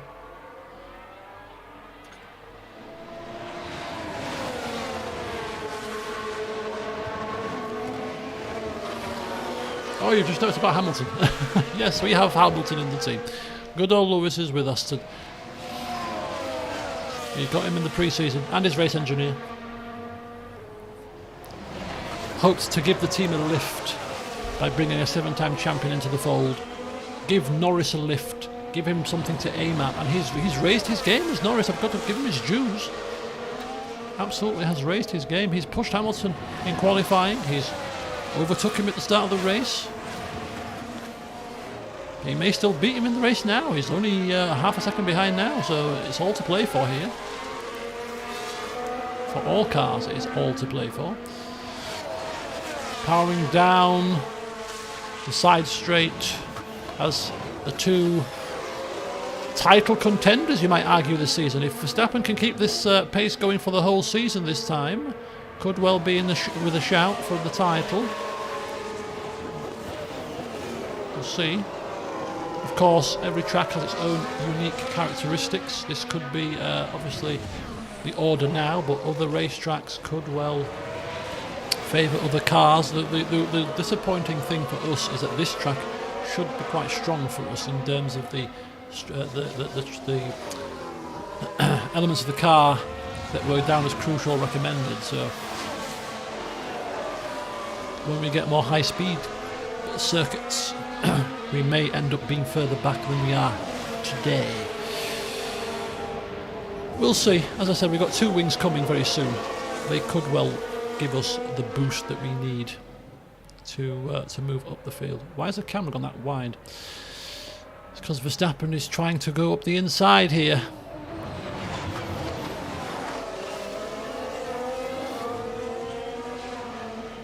So the first 5 still in a line. The only 2 cars that are trading places are Leclerc and Verstappen, which is natural because the lead car doesn't have DRS, so will always be vulnerable to being passed. All the cars behind, of course, do have the car in front of them with DRS, so can't overtake. Alonso is the first of the cars to join the pits. Let's see what tyres he puts on. He's going onto a set of hard, so he's doing soft, hard, soft maybe, soft, hard, medium maybe, probably soft, hard, soft. So that's interesting. We're doing soft, medium, soft, don't forget. Let's see what everybody else does.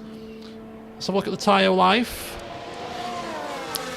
Verstappen and Leclerc will be coming in sooner than we are, which opens them up to undercut us a little bit, but it's the nature of the beast, I suppose. And we can't really run these tyres too long because we'll lose performance. So unless we pull the trigger now with one of our cars and do a real kind of out there manoeuvre, we're going to be stuck. And the reason why Perez won't be making any forward moves, I imagine, is because he's stuck in a little bit of a DRS train as well, which he is because Stroll gets DRS from Tsunoda, and therefore he can't pass Stroll. So DRS in this race particularly is not helping anybody overtake other than Leclerc, really. Bottas 7 seconds behind those lead cars, still holding them up slightly, I would say. Although Ricciardo can't pass him, so let's just ride on board with Ricciardo. Let's get a sense of the relative speed here. Hamilton still has the fastest lap of the race. Nobody's beaten that lap yet, as Verstappen and Leclerc switch places again. So this is the DRS effect down the home straight here.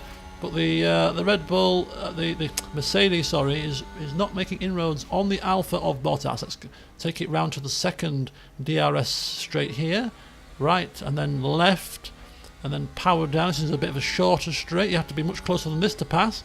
Not going to be passing here, sir. Although he has got a bit of a speed differential, but not enough to get past Bottas there. So yes. Frustration for Daniel Ricciardo, but he's ahead of Russell, so he's probably be kind of a silver lining, kind of happy with that. Not ecstatic, because I'm sure going to Mercedes, he would be hoping to be higher up the field and battling with the lead cars in the Mercedes and hoping that they might have made some forward moves this season, but they haven't. Hamilton is dropping behind a little bit when it comes to the first 2. Norris there as well. Let's have a look how close is Sainz. Sainz is still just in our coattails.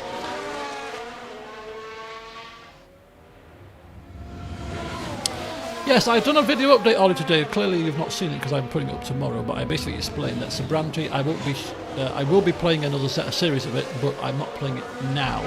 It'll be down the line, a little bit further down the line. But yes, it will be another stream series. Okay, so we're in the pit window.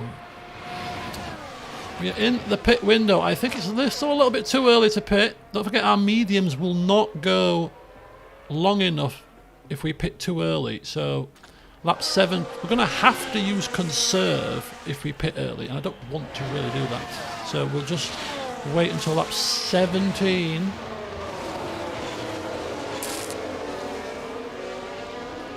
As the 2 lead cars still swap positions like nobody's business. I will be very interested to see what the lead cars go on to. But given how far they're going on these tyres, I would like to suggest that they're going to go and put a set of mediums on and match our strategy. It is the quickest strategy, so it will make sense for them to do it. But if any of them put a set of hards on, they'll be a second a lap slower than us, potentially. Because those hard tyres are very slow, as Alonso is probably finding out, really, to be honest with you. I mean, he is gaining on the cars ahead only because of his tyres are fresher, but they are not quick, them tyres. I would be surprised if these cars are coming in. One of these cars coming in this lap. I'm calling it now. One of these cars must be coming in this lap.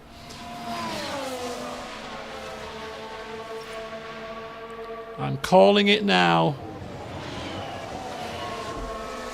They've got to be coming in, one of this. One of them? Neither of them? Science is coming in. So Science will undercut us here.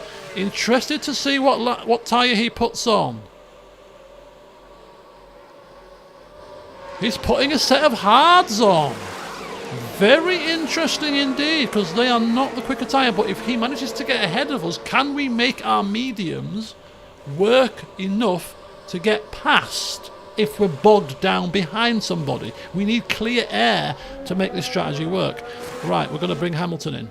Pit options. Fresh set of mediums. Pit this lap. Let's go. Norris has to stay a little bit longer. So box. But he's coming in traffic. This could be good for us. Science has come out in traffic behind a slow Williams and a slow Haas. So his ability to undercut is significantly reduced if he can't use the pace of his tyre. That being said, he's only doing one lap. We're getting the benefit of DRS, which is helping us a little bit, because our tyres are beginning to get a bit shoddy.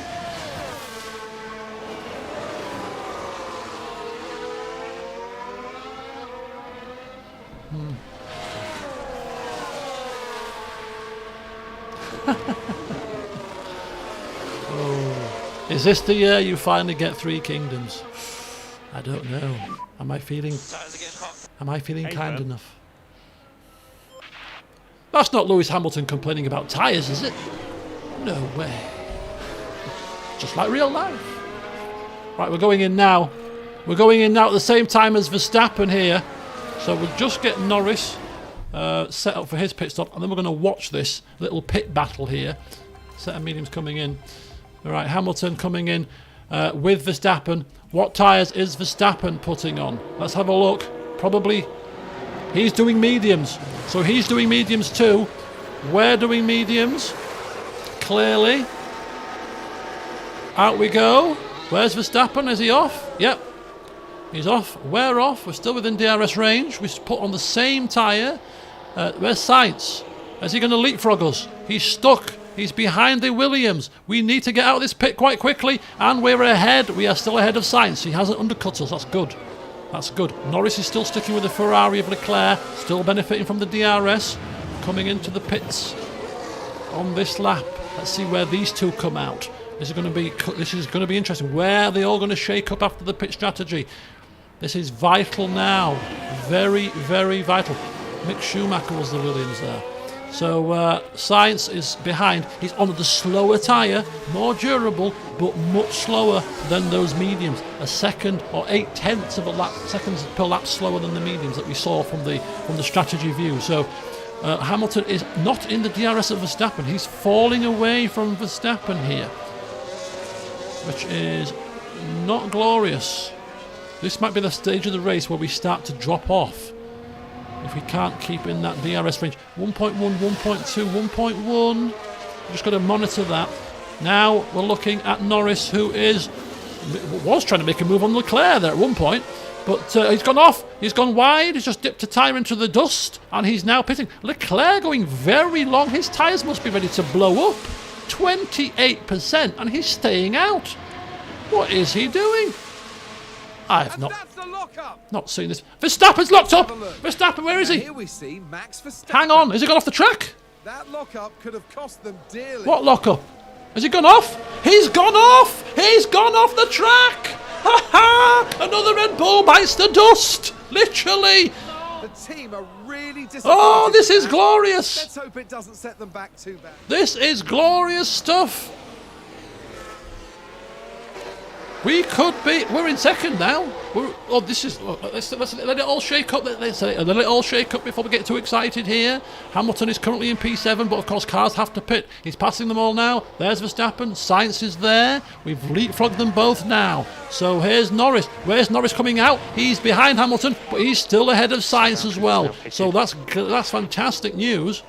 Absolutely fantastic news for both of our cars. We have benefited from the Verstappen mistake there. Oh, this has been a great race so far. We've had drama, we've had close racing, we've got slightly different pit strategies, science on the hard tyres, still just about keeping up with Norris and Hamilton, and he will have better durability, so he may, what am I saying that, 94%. This is the big one though. Leclerc's tyres are absolute ribbons right now. Absolute ribbons at 26%. He must be losing so much time compared to us on fresh mediums that we might overcut him. We could be in 1 and 2 after this pit shake-up. His tyres are shot. Completely shot. He's got to be coming in now. Here he comes. He's coming in. He's got to be putting on mediums. He's got to be putting on mediums, having gone that long. So this is it. This is now the key. Medium tyres going on. And look, we're coming around the final corner. We're coming around that final corner. We're going to pass him. We are going to pass him with time to spare here. Leclerc trundling so slowly down the pit lane as both Hamilton and Norris thunder past. Thunder on by 1 and 2. We are 1 and 2 as things currently stand.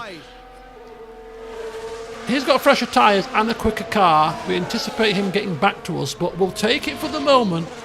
We'll take it for the moment. 1 and 2.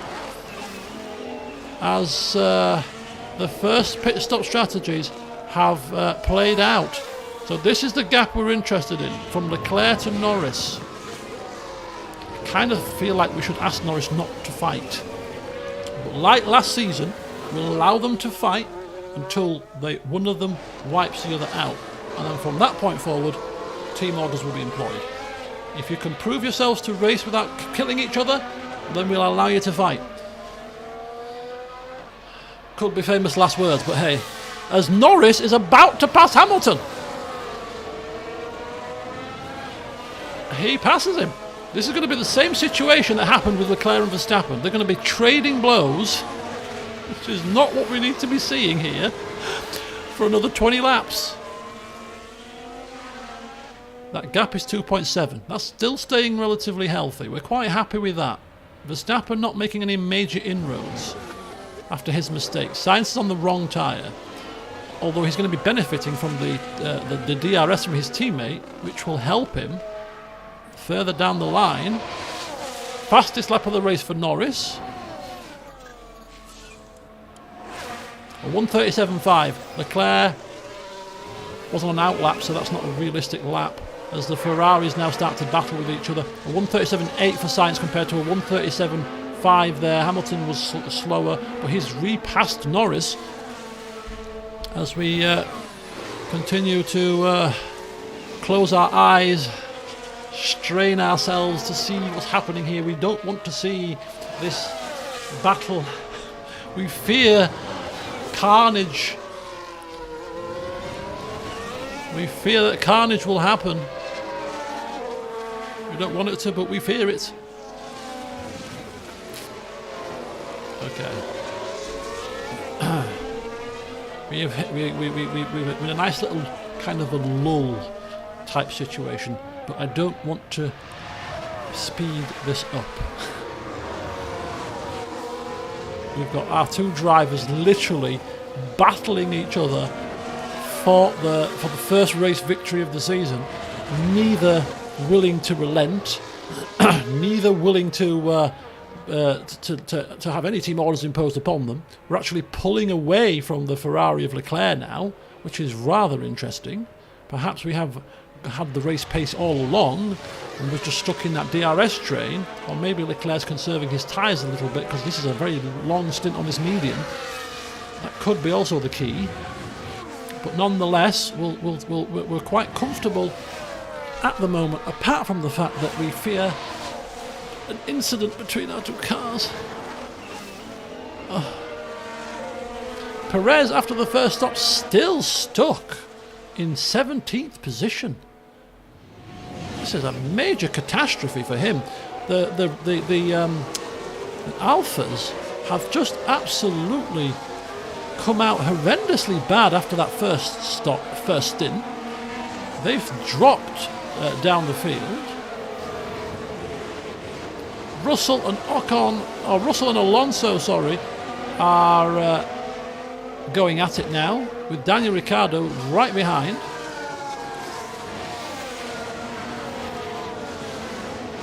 That train of cars is still a massive train of cars.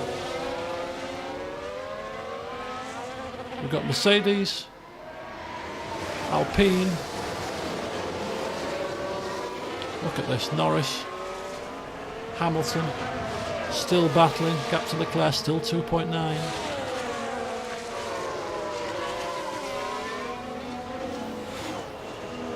The jinking, defending, trying to go around each other. Telling you, you crash into each other, it's game over.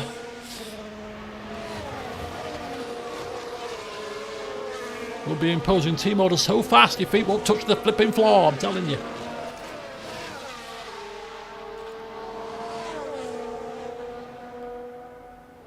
Right, looks like Norris has got the benefit of DRS, so down this straight he pulls out ahead, but he's who's going to get the DRS down this straight? Is it Hamilton? Was Hamilton behind? Yes, he was. He's going to get DRS down this straight now, so Hamilton's going to try to take that place back, and he will. He's got the inside line, and he does take it back.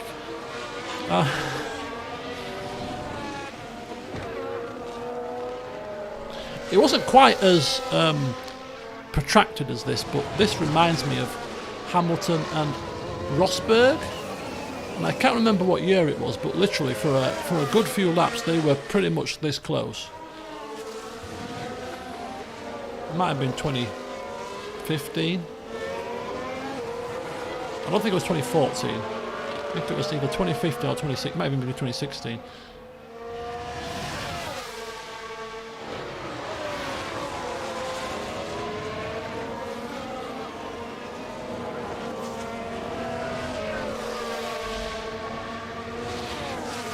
I've got some sticky toffee pudding in the fridge, and this time it's not out of date. And after the drama of this race, cup of tea, sticky toffee pudding and custard, I think I'll have earned it.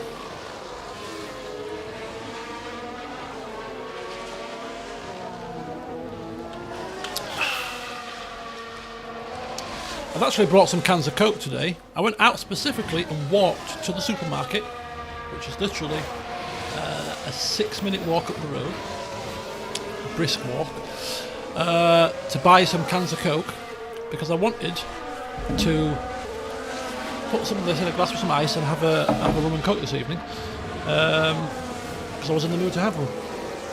And because my dinner came right before the stream, I can't drink and eat at the same time, you see, so that put paid to my plan. I bought the Cokes not just because of that reason. I bought the cans of Coke because I'm off out tomorrow, and because drinks are so expensive in pubs and clubs nowadays, I want to do a bit of pre-drinking before I go out, so I thought I'd buy my own Coke and use this rum in this hip flask to get a head start on the drinking front, so I can hopefully spend a bit less when I go out. Although every time I do that it doesn't work, because I still buy loads of drinks when I'm out.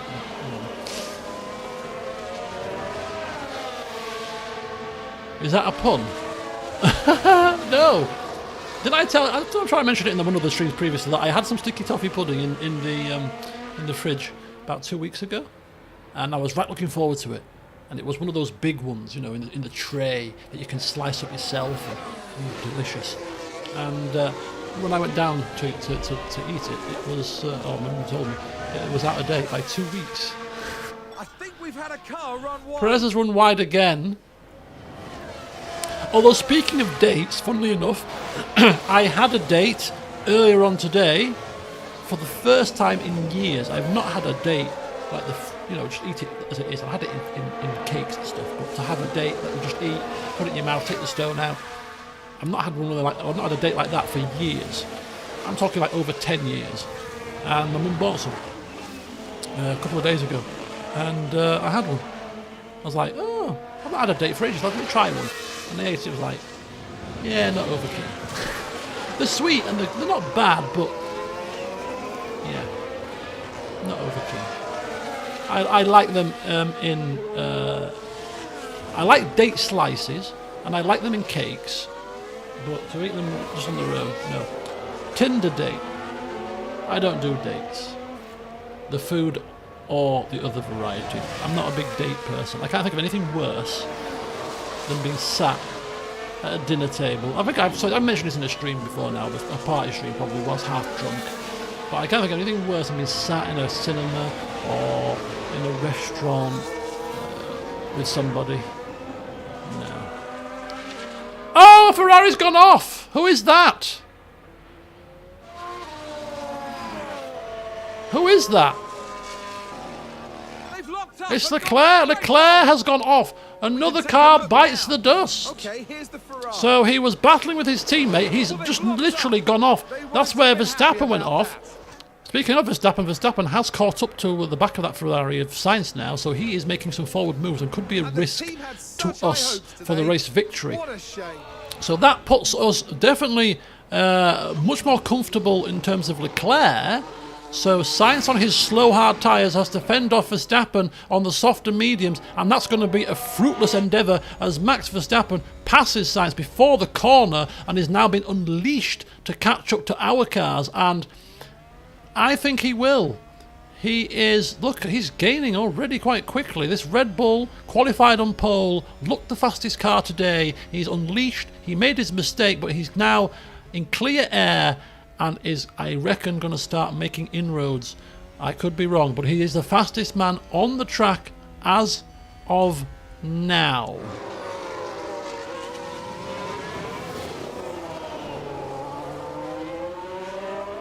First dates at Wetherspoons. They think I'm cheap, they're not for me. I like his style, a Wetherspoons date. Even better, get yourself on the Wetherspoons game and get somebody else to pay your drinks for you, even cheaper. Oh dear. No. My ideal first date with anybody, if I was going to have a date, right, my ideal first date would probably be a hike. I like walking and hiking. I haven't been for ages. My friend rang me today and says, oh, do you want to go to Malham this bank holiday weekend? I was like, oh, you know what, that's a good idea, why not? If the weather's nice, we haven't been for ages. So yeah, an ideal first date for me would be a hike. The outdoors, nature, nice sunny day, take a packed lunch, some sandwiches, maybe even take a hip flask if you want a drink, and you know you can have a bit of a chin wag and see the nature, and you know I think it's less pressurised than being sat across somebody at a table, having a meal. You know, conversation a bit awkward, a bit nervous. You say, whereas when you're walking side by side with somebody, it's like dogs. Wait for it. It's like dogs. Verstappen is catching it. Because if you meet two dogs together for the first time, Cesar Milan, dog whisperer, never bring them face to face because they're going to get, combative, isn't it? It's combative. If you're going to get two dogs to get used to each other, the best way to do it when they meet each other for the first time is walk them side by side. It's like a pack thing. You know, pack me, side by side. Oh, look at you, and this can sniff your ass and sniff your side and whatever else. You're not kind of meeting head on. Same with a date. Sat across a table, combative. Awkward. Walking side by side in the hills of Malham. You know, pack. Yeah, there's my tip for you. That's as if I'm the date doctor here. Never been on one. Never wish to go on one. Anyway, 27 laps gone, which means we're not even halfway through this race yet. And Verstappen is closing. We could actually probably go two-speed at this point, but because it's the first race of the season, I won't. Every subsequent race after this, I might start to do it again, but I'm quite intrigued to count this down. And now Sainz is being dragged along by Verstappen. So although we're in 1 and 2 right now, I'm anticipating that this might not last. We are doing quite well on the tyre conservation with Hamilton. Hamilton's probably got a bit better tyre preservation than Norris. Probably got a much higher smoothness stat, which helps with the tyre degradation. In real life, Hamilton is really good on the tyres. He can make a set of tyres last really well. One of my biggest memories of and most satisfying of victories for him was in Mexico 2019, it might have been, and he had to make a set of tyres last for a long time, and he did make them last at a decent pace and won the race. I think it was 2019.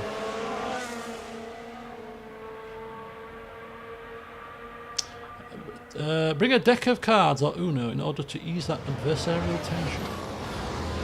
Interesting. Yellow flag. Not a safety car, is it? What's happened? It's currently yellow flags. Oh, it's Albon. Confirm. Albon has spun. What car is Albon in anyway nowadays? I've forgotten. He's in an Alpha Tauri.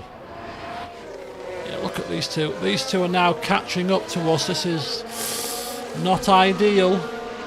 Not ideal. We've got a bit of lift and coast available to us. A bit less lift and coast available. We've got also some ERS. But what we're going to do is we're going to save this to the back end of the race. Because if we need to get past the cars in the DRS train or pull away from them in the dying embers of the race, that's when we're going to put the full hammer down.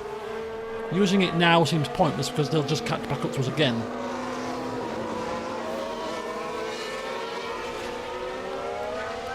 My very first off-camera playthrough I played as Williams. I played only for about 8 races. But I can imagine. Seeing them up at the front of the grid this season is just so strange. It really is, because they've just done a massive jump. It's absolutely, it's just weird. 3 podiums, no? Have we had 3 races this season or 2?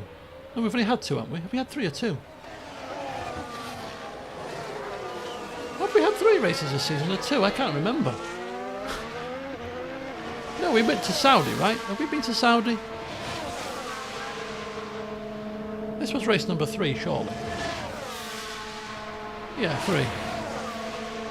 So 3 podiums. So 3, yeah, there are 3 podiums for Alonso. Is it 3 podiums he's had in a row now?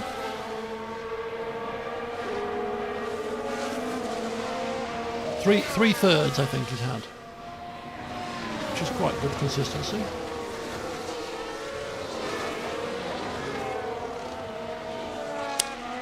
Okay, so we have actually pulled out another 2.5 second gap there on Sainz. So when Sainz is ahead of Verstappen, we pull away. When Verstappen gets ahead of Sainz, they seem to catch up. So Sainz can stay ahead for us. And slow Verstappen down all day if he wants.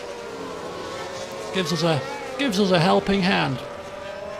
Norris seems to be ahead of Hamilton more than Hamilton is ahead of Norris. They do keep swapping, but it seems to me that Norris just getting the upper hand so far.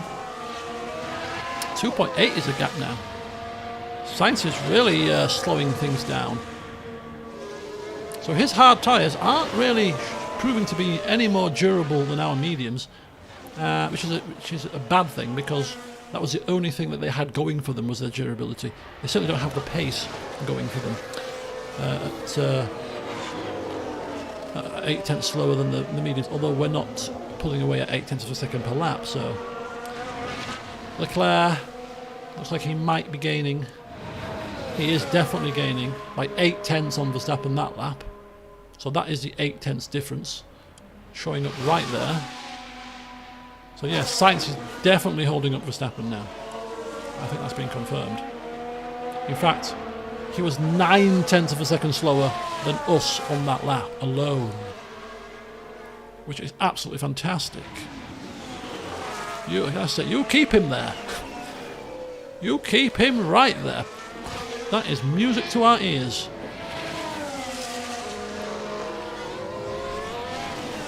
We like what we're seeing.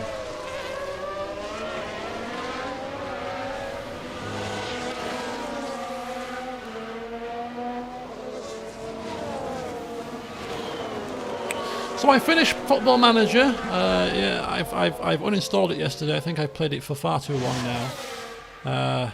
I think I dread to look at how many hours I've put into this rendition. Probably 200, which is quite frightening, really.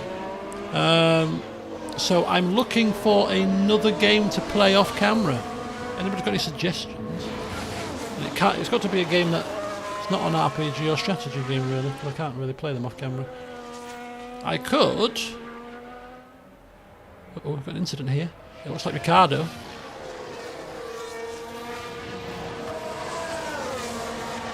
I think there's been a lock-up. Oh, it was Stroll. Apologies. Hamilton's now ahead of Norris. 3.3 seconds is the gap. But even though that Sainz is so much slower than Verstappen was, because of the DRS, he's still managing to maintain pace here as Leclerc bears down on them both. We just need Sainz to get ahead of Verstappen and slow him down a bit more again, but I have a sneaking suspicion that might be a bit more tricky this time. Next Football Manager. I'm quite tempted, actually, to wait until the CK3 comes out with the Game of Thrones mod beta. I might install that and give that a blast for a couple of weeks. Because that's coming out pretty soon, isn't it? Compare the two. Seeing as I'm playing the CK2 version now. Compare and contrast.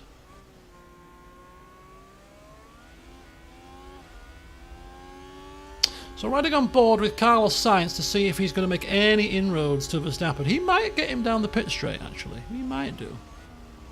Norris is ahead of Hamilton again.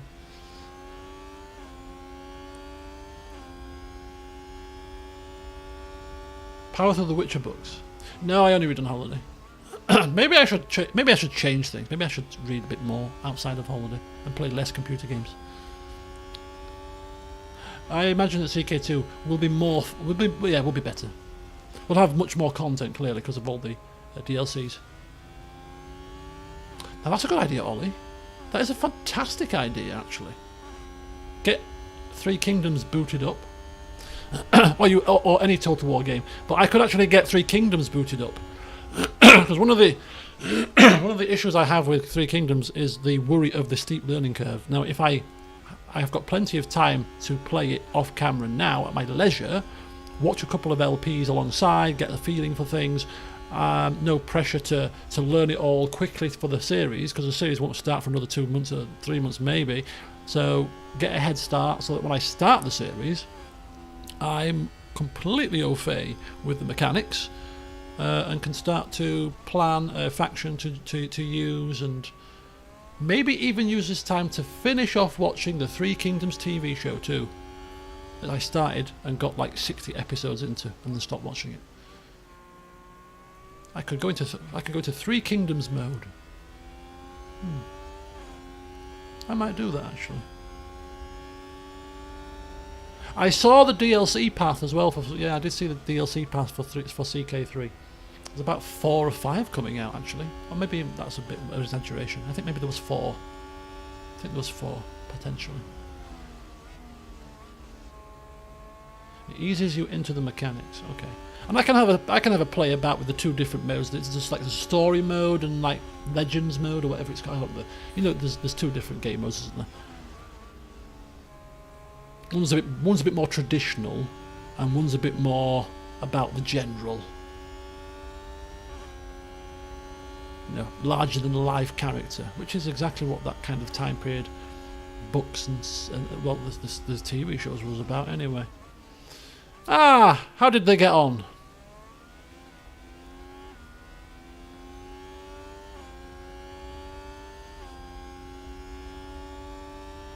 Anyway. So I'll keep it. Lost 1-0 away at United. That's not a bad result. I mean, obviously a loss is a bad result, but it could have been worse.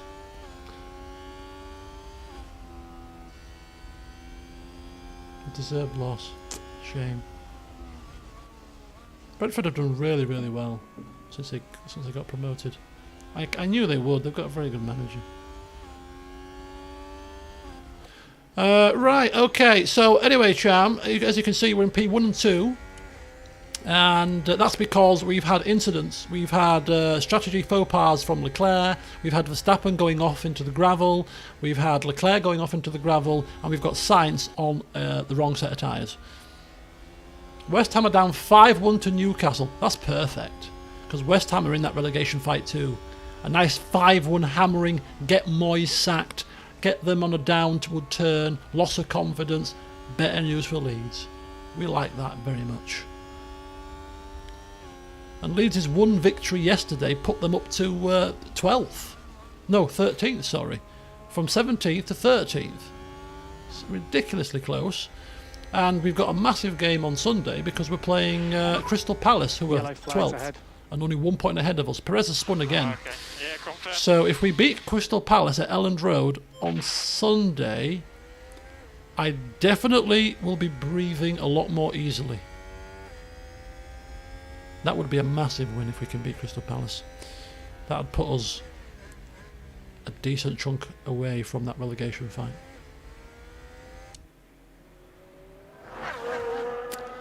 Right, so we still maintain a 3-second gap to Verstappen, who's still battling with Sainz. But look, Leclerc has joined that fight. And look how much time we have gained on these guys. We're 18 seconds ahead of Russell and Ricciardo, the two Mercedes, who are battling each other. Someone's locked up. Line astern they are. Very close in performance, but clearly the Mercedes, look at that. They will be mortified that they are 19 seconds behind the top 3 teams. Considering how strongly they finished last season, they will be horrified at this, I am sure. One team that will not be horrified is us, because despite the fact that we qualified in 5th and 6th, we are showing a very good race pace. So, you know, Potter's genius design team here. We've designed a car for the race. All the points are won on a Sunday, you know. They're not won in qualifying. Yes, we knew exactly what we were doing here. Designing a car perfect for the race. A bit slower in the qualifying, but who cares about qualifying? As long as you qualify near the front, we'll be fine. Unless it's Monaco, and then you're screwed.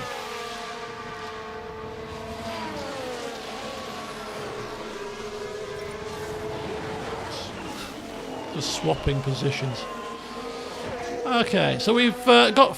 Hamilton has actually got a bit more tyre wear than Norris, simply because he came in a lap earlier. Look at that, we've got plenty of tyre life now. We're ahead of the curve, or ahead of the line, if you will. So we'll bring Lewis in on around about lap 41. Lando can probably go to about lap 42. And then we can maybe even give them a little tiny bit of pushing at the end of the race. Although coming in earlier than our opposition would be good, because I think that, although the undercut didn't seem too powerful from what we were seeing,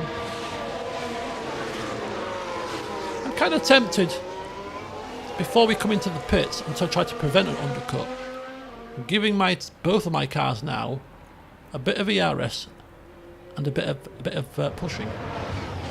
But yeah, oh Joe, I've just seen your comment now. Yeah, I think we probably could. I think building a bit of a gap at this point could help us. Coming so close to the pits now. The pit strategy is coming up pretty soon. Pit stop window. You know, typical Bono, it's hammer time. Which means put your foot down, Lewis. We're coming into the pit soon and we need a gap.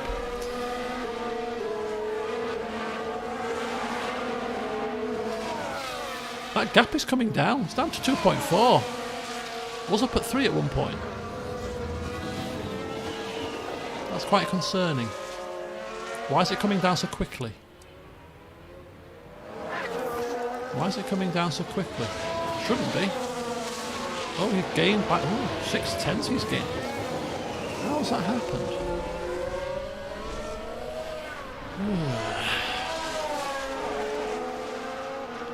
Maybe because Verstappen was in third place and dragged them along. Now that Sainz is ahead on the slower tyre, maybe that might help us. Not sure. Not sure.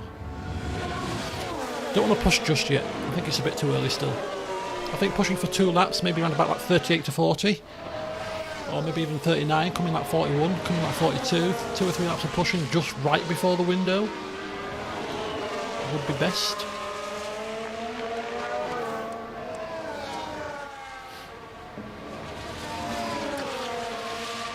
Look at this now. Look at these 3. I mean, if they catch us, we are exactly back where we were in the first laps of the race, which is 5 cars all battling for position. As it stands, we're just managing to stay ahead. Far enough ahead to be out of the DRS. Every time Verstappen gets in the lead, I think the gap comes down.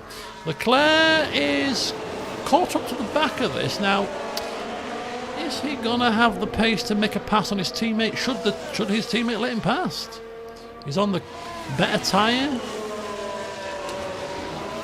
A bit more warm, though. And clearly, the longer that these tyres the longer these tyres go, the degradation of the hards and the time lost will start to bring it closer to the mediums. Yeah, look at little Perez. He's got a gap now though of 19 seconds. He should be able to close that down to Albon, shouldn't he? Or is he so depressed that he just can't be arsed? Maybe. Okay, that 37 of 57, we've got 20 laps left.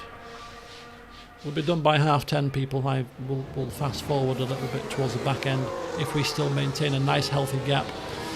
But yes, it's literally these two battling for position. I was going to say something which I won't mention. I won't say it because I don't want to curse myself. But just keep going, lads, as you are. They're clearly pushing each other, pulling each other along. Pushing and pulling, yanking and tugging, keeping themselves ahead of the chasing cars. Sainz and Leclerc and Verstappen all battling with each other now. Leclerc is the one that's just not making any inroads at all there. At some point, will they close this gap down? It's down to 2.8. It is ebbing and flowing between 2.5 and 3 seconds. We do have a little bit in the locker, tyre-wise, engine-wise, ERS-wise. We could stretch this gap probably to round about 4 seconds, I think, with some pushing. I reckon we could get another second out of this, right before the pit window. So as soon as we get down that pit straight, we're going to turn up the juice. Starting to smell victory. There's a strange smell in the air.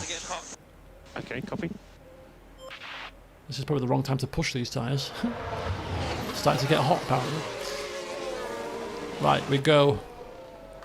We start to push. We start to go. Yep. Okay, let's go. At least 1 lap of full push.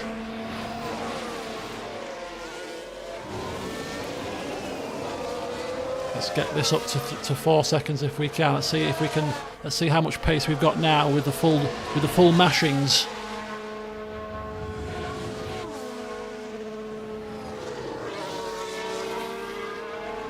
I mean, Hamilton pushing really doesn't make a sense really, because he's stuck behind at the minute.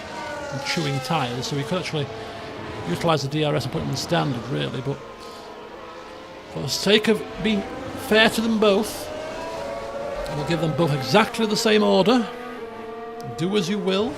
So Albon is the first person to pit for his second stop.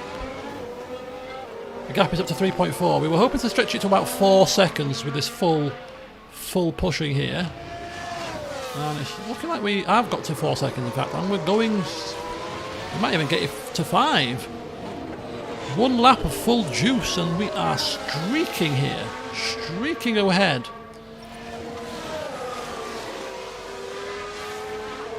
That will not please the Red Bull of Verstappen or the Ferraris behind him to see the pushing pace of these McLarens. Right, Hamilton will have to come in this lap, put on a set of fresh softs, take him to the end. Fill box at the end of this lap. Is it this lap? Yes, Lewis, this lap. You have to pit Lewis first because his tyre degradation is worse. I'm going to put him on full attack now. Just keep the pressure on. You can do this. He's the one that's behind. Is it just me? But it seems to me that Norris is ahead most of the time. So we got it to 4.7. This is very good. I'm happy with this gap. Seems to have been a lockup. I just want to make sure that when we do come in, we don't want any safety cars after we've come in. No virtual safety cars, no safety cars, because that'll screw us. Because we'll be coming in first, probably. Well, we are coming in first out of all the cars behind us. So we don't want anything like that happening. Norris has to turn that down back to normal. And save fuel from now. And we'll Please turn save fuel that from down as well. Hamilton's got past. Hamilton's still got plenty of Just fuel. Be careful with this tyre. Tyre life, he's been told to go. Go, go, go, go, go. Drag Norris with you if necessary, but go, go, go. 17 laps after this one to go.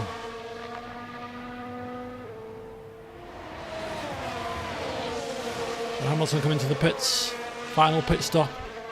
Putting on a fresh set of softs. Anybody else coming in? Yes, Verstappen and Leclerc.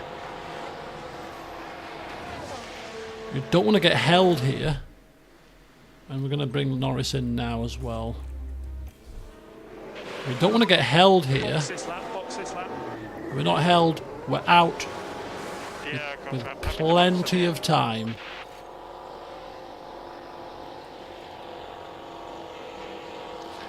Well, that's gone as smooth as it could have done. Has pitted. That's gone as smooth as it could. So we just got to now hope that we have the pace to take us to the end of the race. And we will check the tyre wear when everybody has come out. Let's have a look. Sainz has gone on to a set of... Oh no, that's soft. So Verstappen, a used set of softs. Leclerc, a used set of softs. Hamilton, fresh set of softs. That could be the difference maker. Our strategy to preserve 2 sets of tyres, 2 sets of brand new softs, could be what gets us over the line, hopefully nice and comfortably here.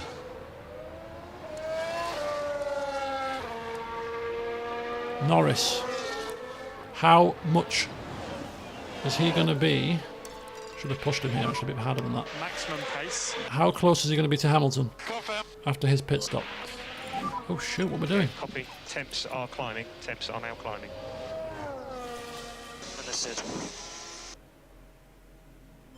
Yeah, we don't want to be pushing too hard on those soft tyres. They're going Looks like there's been a lockup. to be marginal.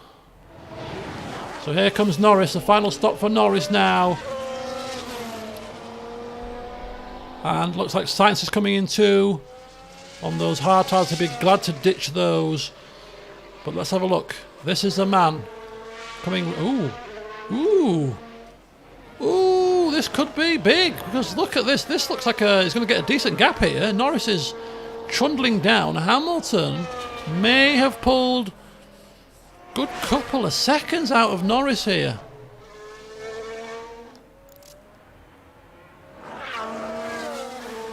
We'll give Norris a lap of pushing, well, half a lap of pushing, because that's what we'll give to Hamilton. We'll kind of keep him as even as possible. But yeah, he's gained 3 seconds just by undercutting there. Verstappen, look at how close Verstappen is to him, 2.3.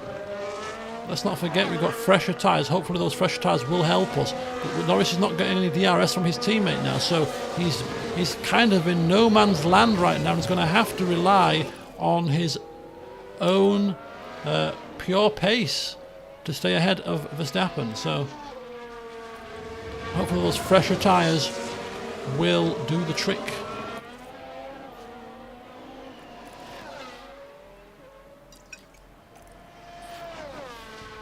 Demo bias. Well, I shouldn't have put Lando first, because Lewis's tyres were more worn, you see, so he had to come in sooner. If we were playing it by being completely, utterly, totally fair, Lewis also passed Norris before the pit as well, so looking at it both ways, lead driver gets the preferential treatment, or the preferential strategy. Lewis was ahead, and he had more worn tyres, so no, don't agree with that, I'm afraid. It could be unconscious bias. Have you done your unconscious bias training, Potter? No. What's that about? What's that? Don't know what you're talking about. So Hamilton is in first, Norris is in second, Leclerc and Verstappen will be battling to the end of this race. But the question is, will they catch Norris? Uncon bias training. You have to do unconscious bias training before you interview people. In most workplaces, I imagine. We all have it within us. I don't care how you're trained. There's always an element of unconscious bias there somewhere. No matter how holier than thou you try to be, there will always be a percentage of unconscious bias. That's not in the training manuals, by the way. It never would be, would it? But there's a difference between cloud cuckoo land training and the real world, I find.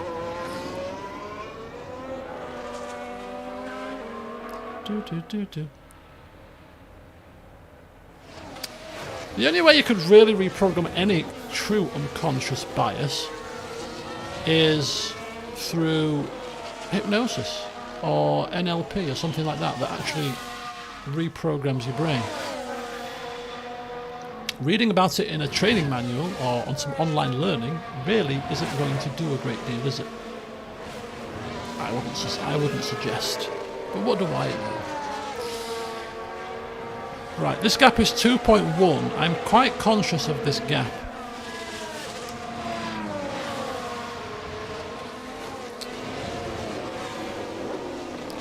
Otherwise, I would speed this up at this point, but I don't want this. We will try 2-speed because we've got a bit of parity here with the settings. Let's just keep an eye on that gap. It is 2.1. It's not coming down, is it? And if it does, we might have to make... No, 2.2, Sector 2, we've got an incident. A safety car right now would be catastrophic. It'll bring these guys right back into contention. Sainz has run wide, but he's still in the race. He's not had the greatest of races, Sainz, to be fair to him. Those hard tyres really screwed him over. Ferrari strategy call, perhaps? We are now lapping cars, which is also not ideal, but hey, we all have to do it, so not really disadvantaged. It depends where you catch them, I suppose. Verstappen still only 2.1 seconds, so not really making any great inroads to us, which is fine. Ocon up into P6. A fantastic result for him. Ricciardo, P7. Bottas up to 8th now. Russell down to 9th. There's been a bit of a shaking up of the grid round about these spots. We've had some switcheroos, haven't we? Perez is now passing Vesti, the new driver on the grid. 25 seconds behind Albon, a day to forget. Verstappen is 1.3 behind Norris because we have been held up by traffic. You stupid Williams! Look at that Duracell. That's quite a cool... oh, look at that. Verstappen cruises on past. Gets right out of the way there. Major compromise. Sector 3 incident. Who is it now? Okay, we're building that gap up again, though. That's quite pleasing. Ricardo's run wide. Oh, Ocon is pitting. That's why he was up where he was. He hadn't pit again. Thought it was too good to be true. 1.8. Yeah, we're pulling out a gap. That's good. That's definitely good. We've got a 16% difference in tyre life, so we should be fine. As long as we don't come across any more back markers. 1.8.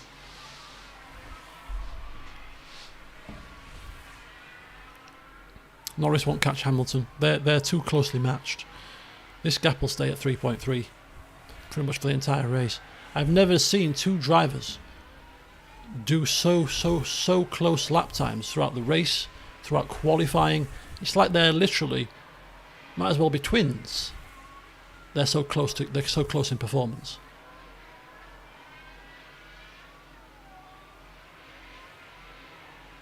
Which does make me wonder, even though Lewis's stats are like a little, I say fair bit, but decently higher than Norris's. I do wonder if age does have some kind of an impact in this game. Maybe.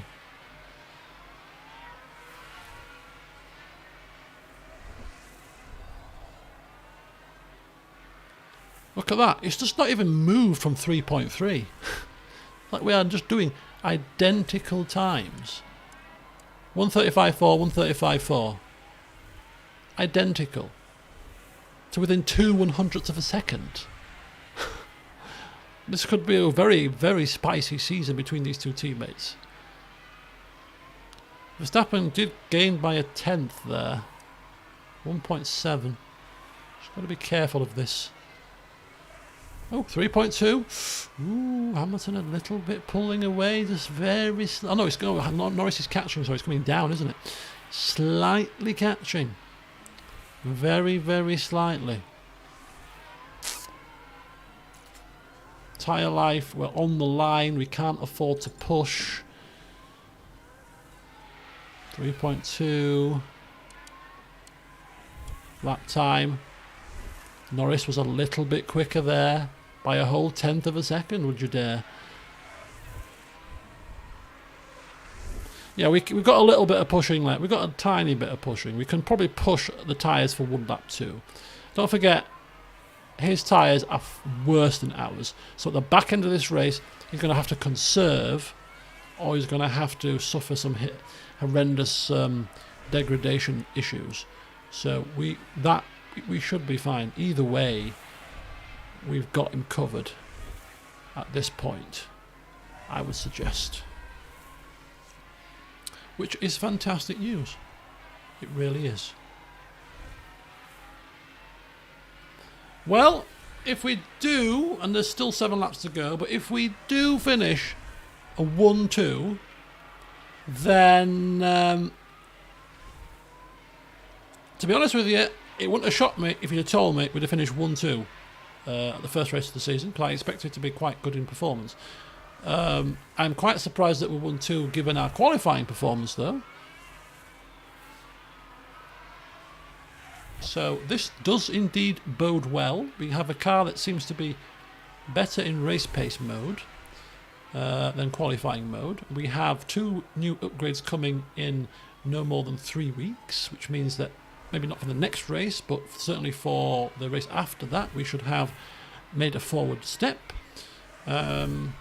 And of course, throughout the rest of the season, we will continue to make some great forward steps as well.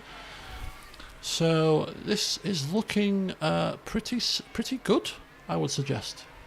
But yes, this track does favour us, and Perez span. He span quite early, right in front of us. He was in 3rd at the time, and he span out. Lap 5. There you go. Sector 1, we've got an incident. Who is it? Every time I see that yellow flag sign, I'm like, no, don't be my car. Don't be Had a mine. lock-up on the track. Don't be any of mine. A lock-up for any of my cars now could, well, it would lead to a serious issue. And we'd be dropping probably down somewhere here-ish. So we've just got to make sure that we don't do anything silly. Pulled out a 2.7 second gap.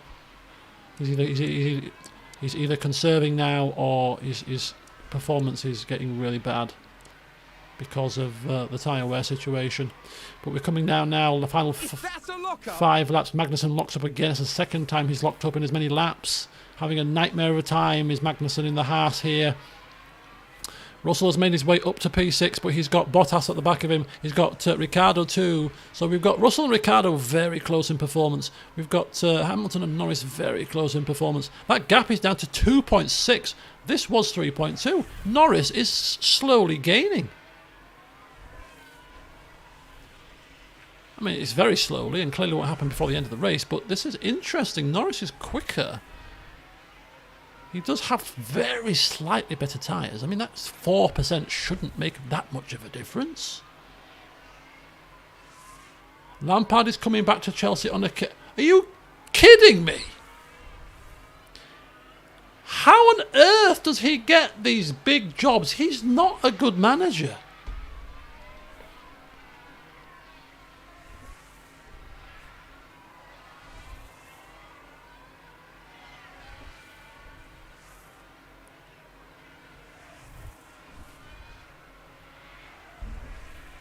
Watch him win the Champions League. Oh, no, please. It'd be unbearable. Absolutely unbearable. Oh, God.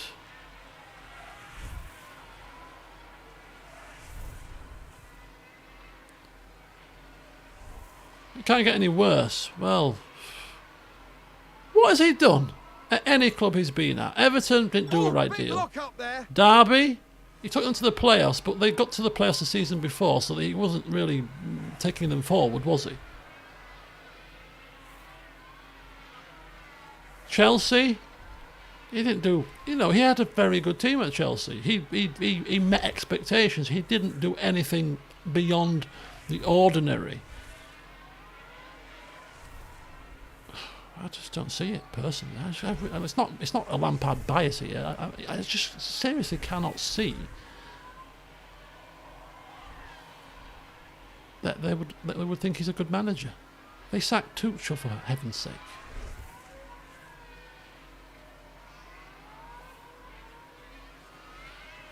All I have to say, he did have a transfer back. That is true. All I have to say is look at Arsenal. And this is the... I thought it was my car that went off the track. I had a heart attack. Sounds like someone's It was locked Schumacher. up. You only have to look at Arsenal to understand how to run a football club, right? Because Arteta in his first season was struggling a little bit. I think they finished I can't remember where they finished, but they didn't finish even in the top 8, I think. They were down. But they give him time. They give him time to mould the team to his style, and look what they're doing now. You know, after 3 seasons. Is it 3 seasons I've had with him? Yeah, I think it's 3 seasons. Patience. He was exactly. Have patience. Even for before this revolving door of a manager situation, Ferguson was like 2 games away from being sacked. 2 games away, or even 1 game away. I think I can't remember the team he was playing. It might have been Nottingham Forest, but he literally had an FA Cup game against a team, and he was literally 1 game away from being sacked. And look what happened.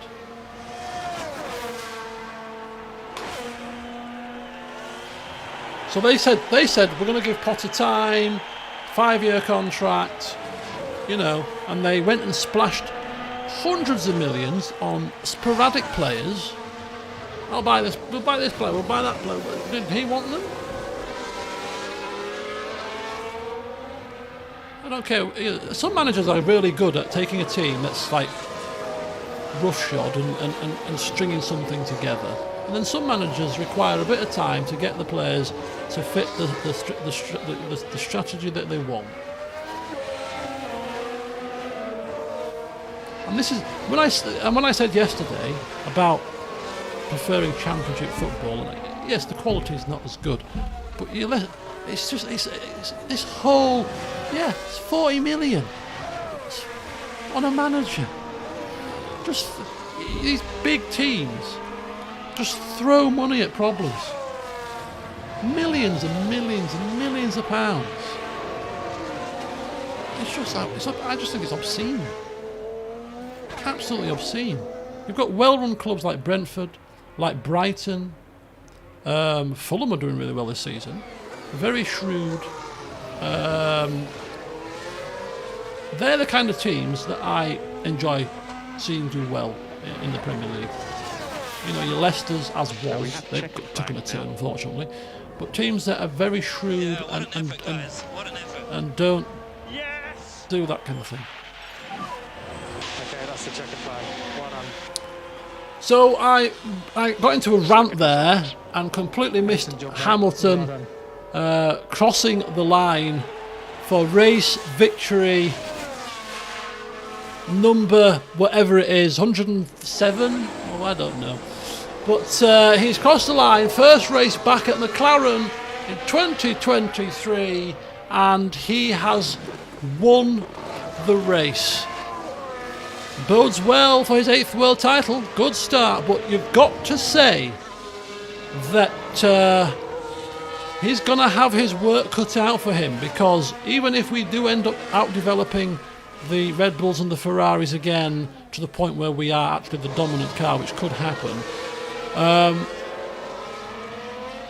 he's got a teammate in Norris that is not going to lie down. Qualifying, he was close to Hamilton. The race stuck to him like glue. And even when he was 3.2 seconds behind after the final stopped, he closed that gap down to 1.5 seconds. He was faster on the soft tyres in the final stint. So, could be a good one. This is a result truly worthy of a champion for Lewis Hamilton. I'm going to have to get him a new helmet because orange, not his colour, clearly. Don't like it. I want his yellow helmet on. This kind of centre style helmet. Or even his purple.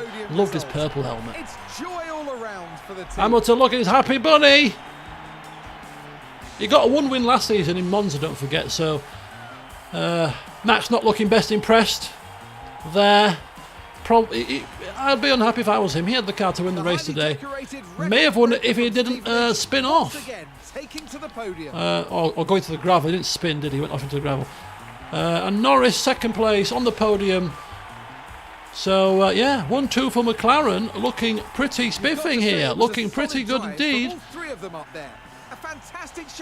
He's got a smile on his face now. Very good. So there we go, folks. Look at that. 1-2 for the team. No fastest lap, but who needs them? So, yes, making up 4 places. Both of our drivers finishing 1.5 seconds within each other. It does indeed bode very well. The top 3 teams very close in performance. Perez spoiling the party there, losing 12 places and not being able to make them back. The Mercedes finally finishing 6th and 7th will be very unhappy. Look at that gap to the front teams. Quite bad.